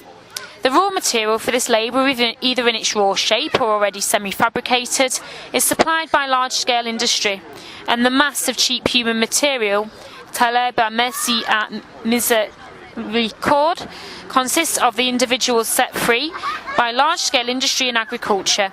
The manufacturers of this sphere owed their origin chiefly to the capitalist need to have at hand an army equipped to respond to any increase in demand. These manufacturers, nevertheless, allowed the scattered handicrafts and domestic industries to continue to exist as a broad foundation. The great production of surplus value in these branches of labour and the progressive cheapening of their articles were and are chiefly due to the minimum wages paid, which just sufficed for a miserable vegetable existence and to the extension of the houses of labour for the maximum endurable by the human organism. It was in fact the cheapness of the human sweat and the human blood which were converted into commodities which permitted the constant extension of the market. This was especially true of England's colonial market, where, besides England's tastes and habits prevail. At last the critical point was reached. The basis of the old method, sheer brutality in the exploitation of the workers, accompanied by a more or less systematic division of labour, no longer sufficed for the extending markets and for the still more rapidly extending competition of the capitalists. The hour of the machine had struck. The decisively revolutionary machine, the machine which attacks in an equal degree all the innumerable branches of this sphere of production, such as dressmaking, tailoring, shoemaking, sewing, hat-making and so on, is the sewing machine. Its immediate effect on workers is that, like that of all machinery, which during the epoch of large-scale industry has seized on new branches of trade. Children who are too young are removed.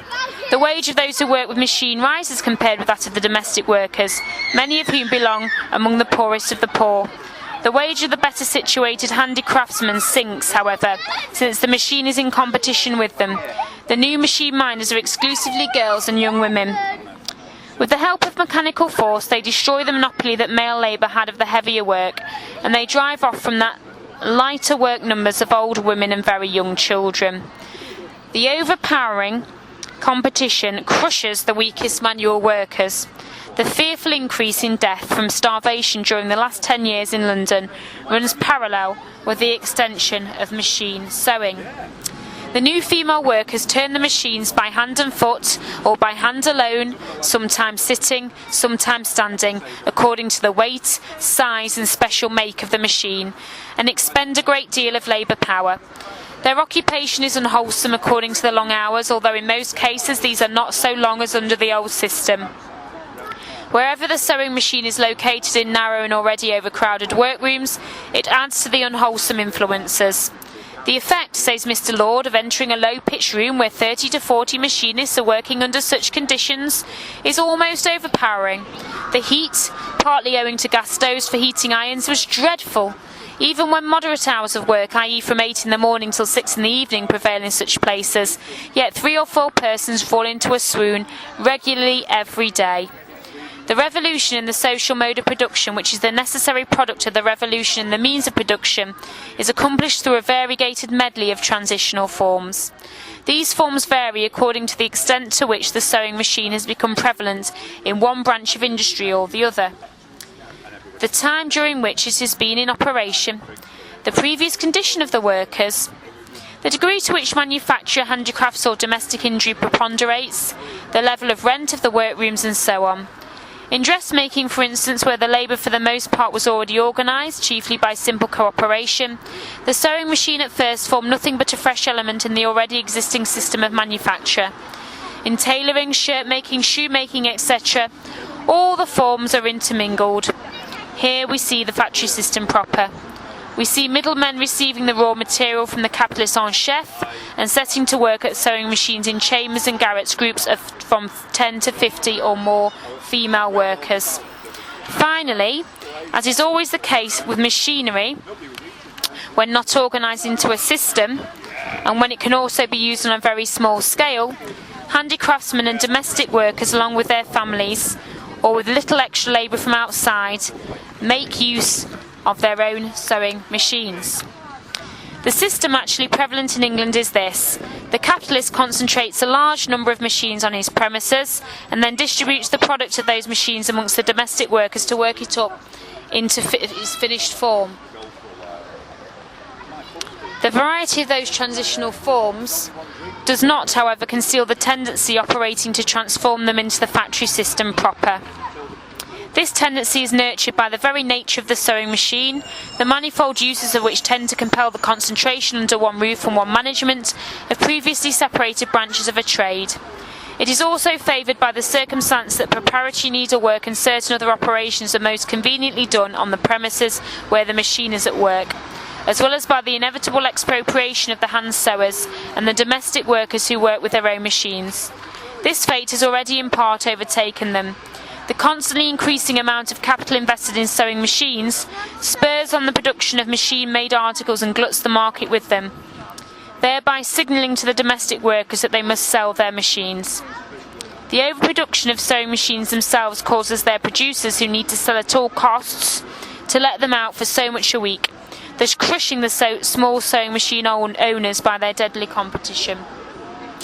Constant changes in the construction of the machines and their ever-increasing cheapness cause the older makes to depreciate daily and compel their sale in great numbers at absurd prices to large capitalists, who are now the only people who can employ them at a profit. Finally, the substitution of the steam engine for man strikes the final blow in this, as in all similar processes of transformation. Initially, the use of steam power meets with certain technical difficulties, such as unsteadiness in the machines, difficulty in controlling their speed, rapid wear and tear of the lighter machines, etc. But these are all soon overcome by experience. If, on the one hand, the concentration of many machines in large factories leads to the use of steam power, on the other hand, the competition of steam with human muscles hastens on the concentration of workers and machines in large factories. Thus England is at present experiencing, not only in the colossal industry of making, wearing apparel, but also in most of the other trades mentioned above, the conversion of manufacture, handicrafts and domestic work into the factory system, after each of those forms of production, totally changed and disorganised under the influence of large-scale industry, has long ago reproduced and been overdone all the horrors of the factory system without reproducing any of the positive aspects of its development. This industrial revolution, which advances naturally and spontaneously, is also helped on artificially by the extension of the Factory Acts to all industries in which women, young persons and children are employed. The compulsory regulation of the working day as regards its length, pauses, beginning and end, the introduction of the relay system for children, the exclusion from the factory of all children under a certain age, etc., necessitate on the one hand more machinery and the substitution of steam as a motive power in the place of muscles. On the other hand, in order to make up for the loss of time, an expansion occurs of the means of production used in common, of the furnaces, buildings, etc. In one word, a greater concentration of the means of production and a corresponding increase in the number of workers conglomerated in one place. The chief objection raised repeatedly and passionately on behalf of each manufacturer threatened with the Factory Act is in fact this, that in order to continue the business on the old scale, a greater outlay of capital will be necessary. But as regards labour in the so-called domestic industries and the intermediate forms between them and manufacture, as soon as limits are set to the working day and to the employment of children, those industries go to the wall. Unlimited exploitation of cheap labour power is the sole foundation of their ability to compete. One of the essential conditions for the existence of the factory system, especially when the length of the working day is fixed, is certainly in the result, i.e. the production in a given time of a given quantity of commodities or of a given useful effect. The statutory pauses in the working day, moreover, imply the assumption that periodic and sudden cessations in the work do no harm to the article undergoing the processes of production. This certainly One of the essential conditions for the existence of the factory system, especially when the length of the working day is fixed, is certainly in the result, i.e. the production in a given time of a given quantity of commodities or of a given useful effect. The statutory pauses in the working day, moreover, imply the assumption that periodic and sudden cessations in the work do no harm to the article undergoing the process of production. This certainty in the result and this possibility of interrupting the work are of course more easily attained in the purely mechanical industries than in those in which chemical and physical processes play a part, as for instance in the earthenware trade, in bleaching, dyeing, baking, and in most of the metallurgical industries. Wherever there is a working day whose length is not restricted, wherever there is night work and unrestricted waste of human life, there is the slightest obstacle presented by the nature of the work to a change for the better is soon looked on as an eternal natural barrier inherent in production. No poison kills vermin with more certainty than the Factory Act removes such natural barriers. No one made a greater outcry over impossibilities than the gentlemen who were involved in the manufacture of earthenware. In 1864, however, they were brought under the Act, and within 16 months every impossibility had vanished.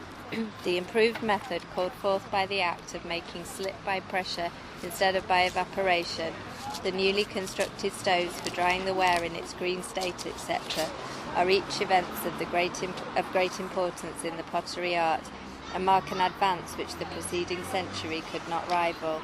It has even considerably reduced the temperature of the stoves themselves, with a considerable saving of fuel and with a readier effect on the ware.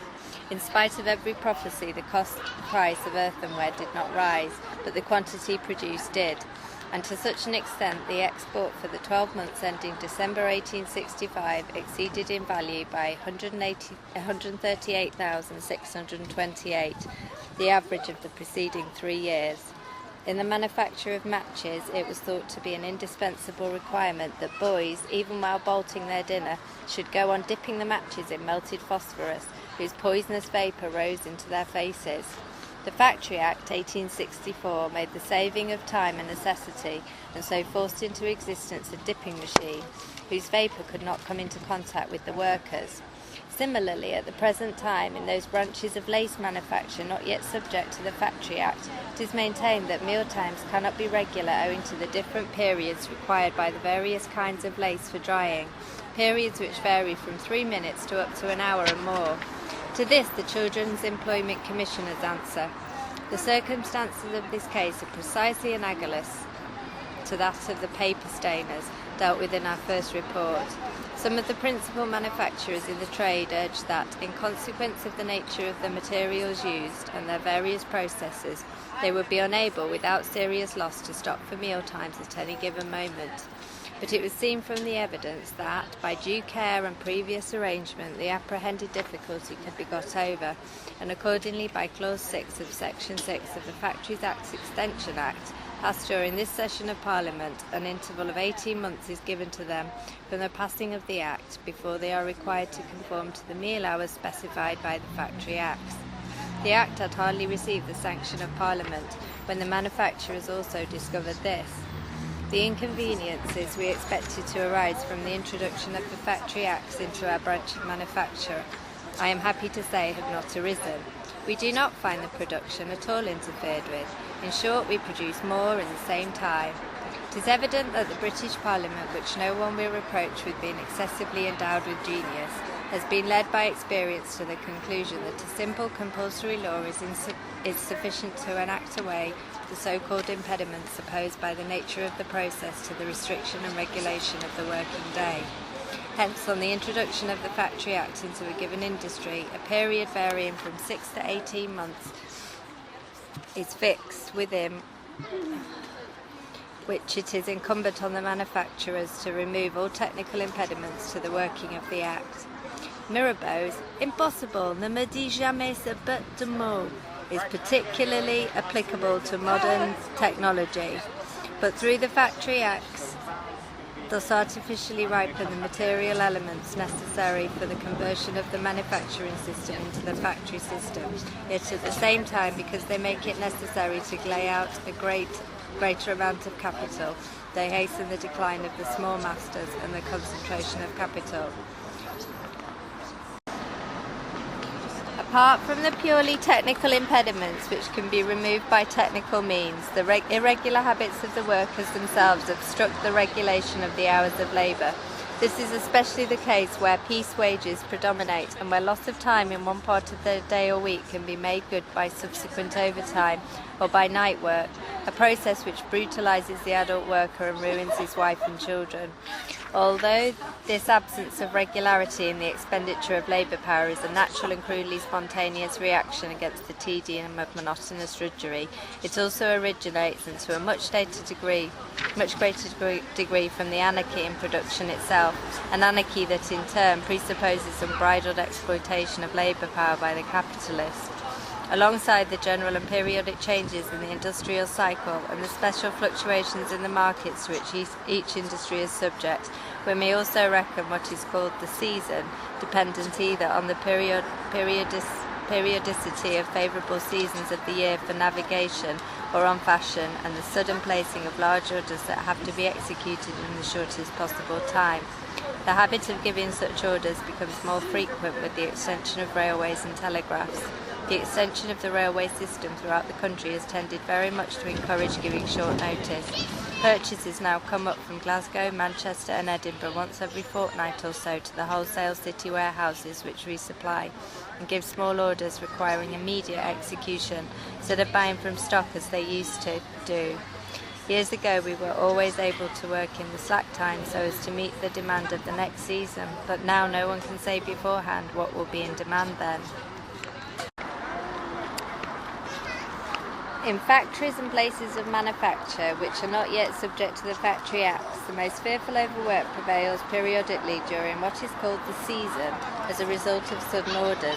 In the outside departments of factory, workshop and warehouse, the so-called domestic workers, whose employment is at best irregular, are entirely dependent for their raw material and their orders on the caprice of the capitalist, who in this industry is not hampered by any regard for depreciation of his buildings and machinery and risks nothing by a stoppage of work but the skin of the worker himself. Here then he sets himself systematically to work to form an industrial reserve force that should be ready at a moment's notice. During one part of the year he decimates this force by the most inhuman toil. During the other part he lets it starve for lack of work. Employers avail themselves of the habitual irregularity in work at home when any extra work is wanted at a push, so that work goes on till 11 and 12 p.m. or 2 a.m. or, as the usual phrase is, all hours, and in places where the stench is enough to knock you down. You go to the door perhaps and open it, but shudder to go further. They are curious men, said one of the witnesses, a shoemaker speaking of the masters, and think it does a boy no harm to work too hard for half the year if he is merely idle for the other half. Like the technical impediments, these usages which have grown with the growth of trade, or business customs which were also proclaimed by interested capitalists, and still are proclaimed, to be natural barriers inherent in production. This was a favourite cry of the cotton lords at the time when they were first threatened with the Factory Acts. Although their industry depends more than any other on the world market, and therefore on shipping experience showed they were lying. Since then, every pretended obstruction to business has been treated by the factory inspectors as a mere sham. The thoroughly conscientious investigations of the Children's Employment Commission proved that the effect of the regulation of the hours of work in some industries was to spread the mass of labour previously employed more evenly over the whole year, that this regulation was the first rational bridle on the murderous, meaningless caprices of fashion, caprices which fit in very badly with the system under which large-scale industry operates, that the development of ocean navigation and the means of communication in general has destroyed the actual technical foundation of seasonal labour, and that all other so-called uncontrollable circumstances are swept away by the increased size of the buildings, the additional machinery, the increased number of workers employed simultaneously, and the automatic impact of all these changes on the mode of conducting the wholesale trade.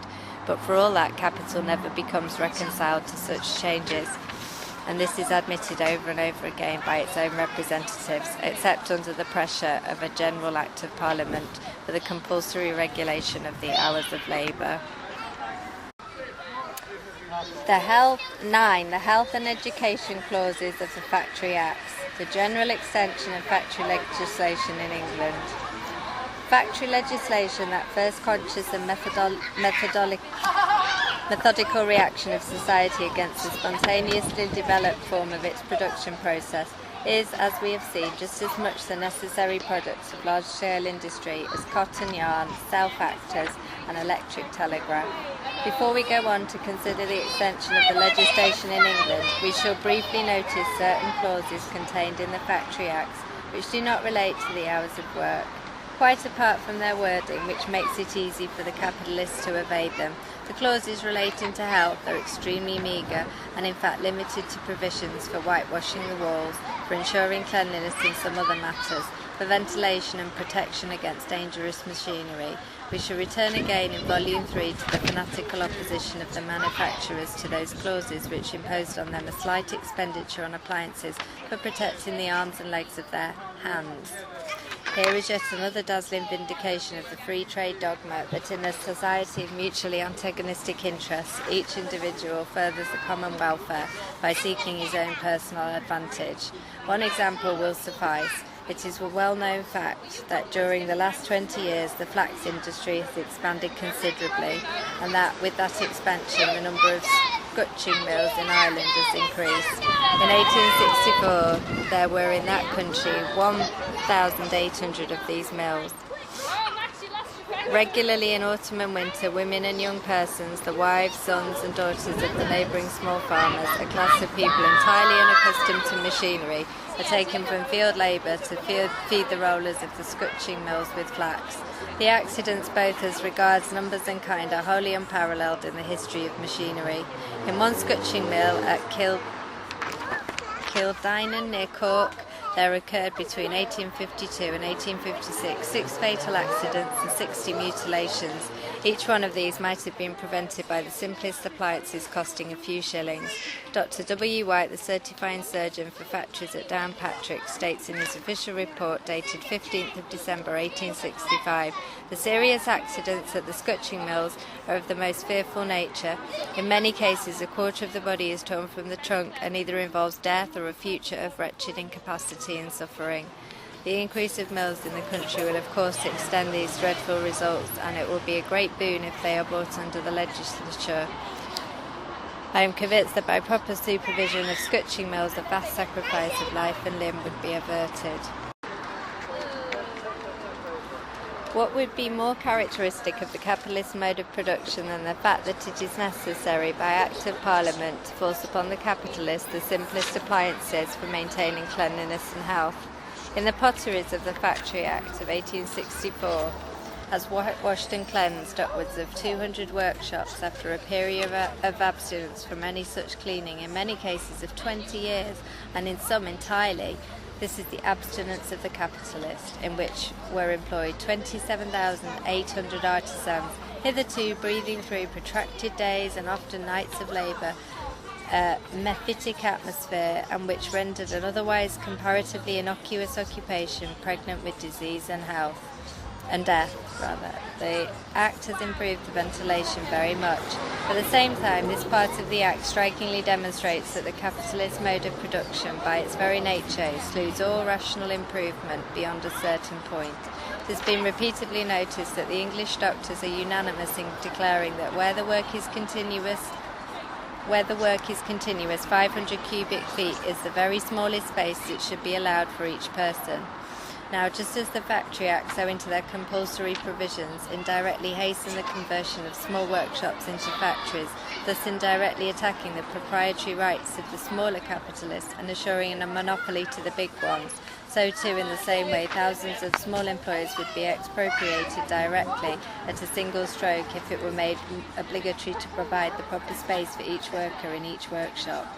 This would strike at the very roots of the capitalist mode of production, i.e. the self-valorization of capital, whether on a small or large scale, by means of the free purchase and consumption of labour power.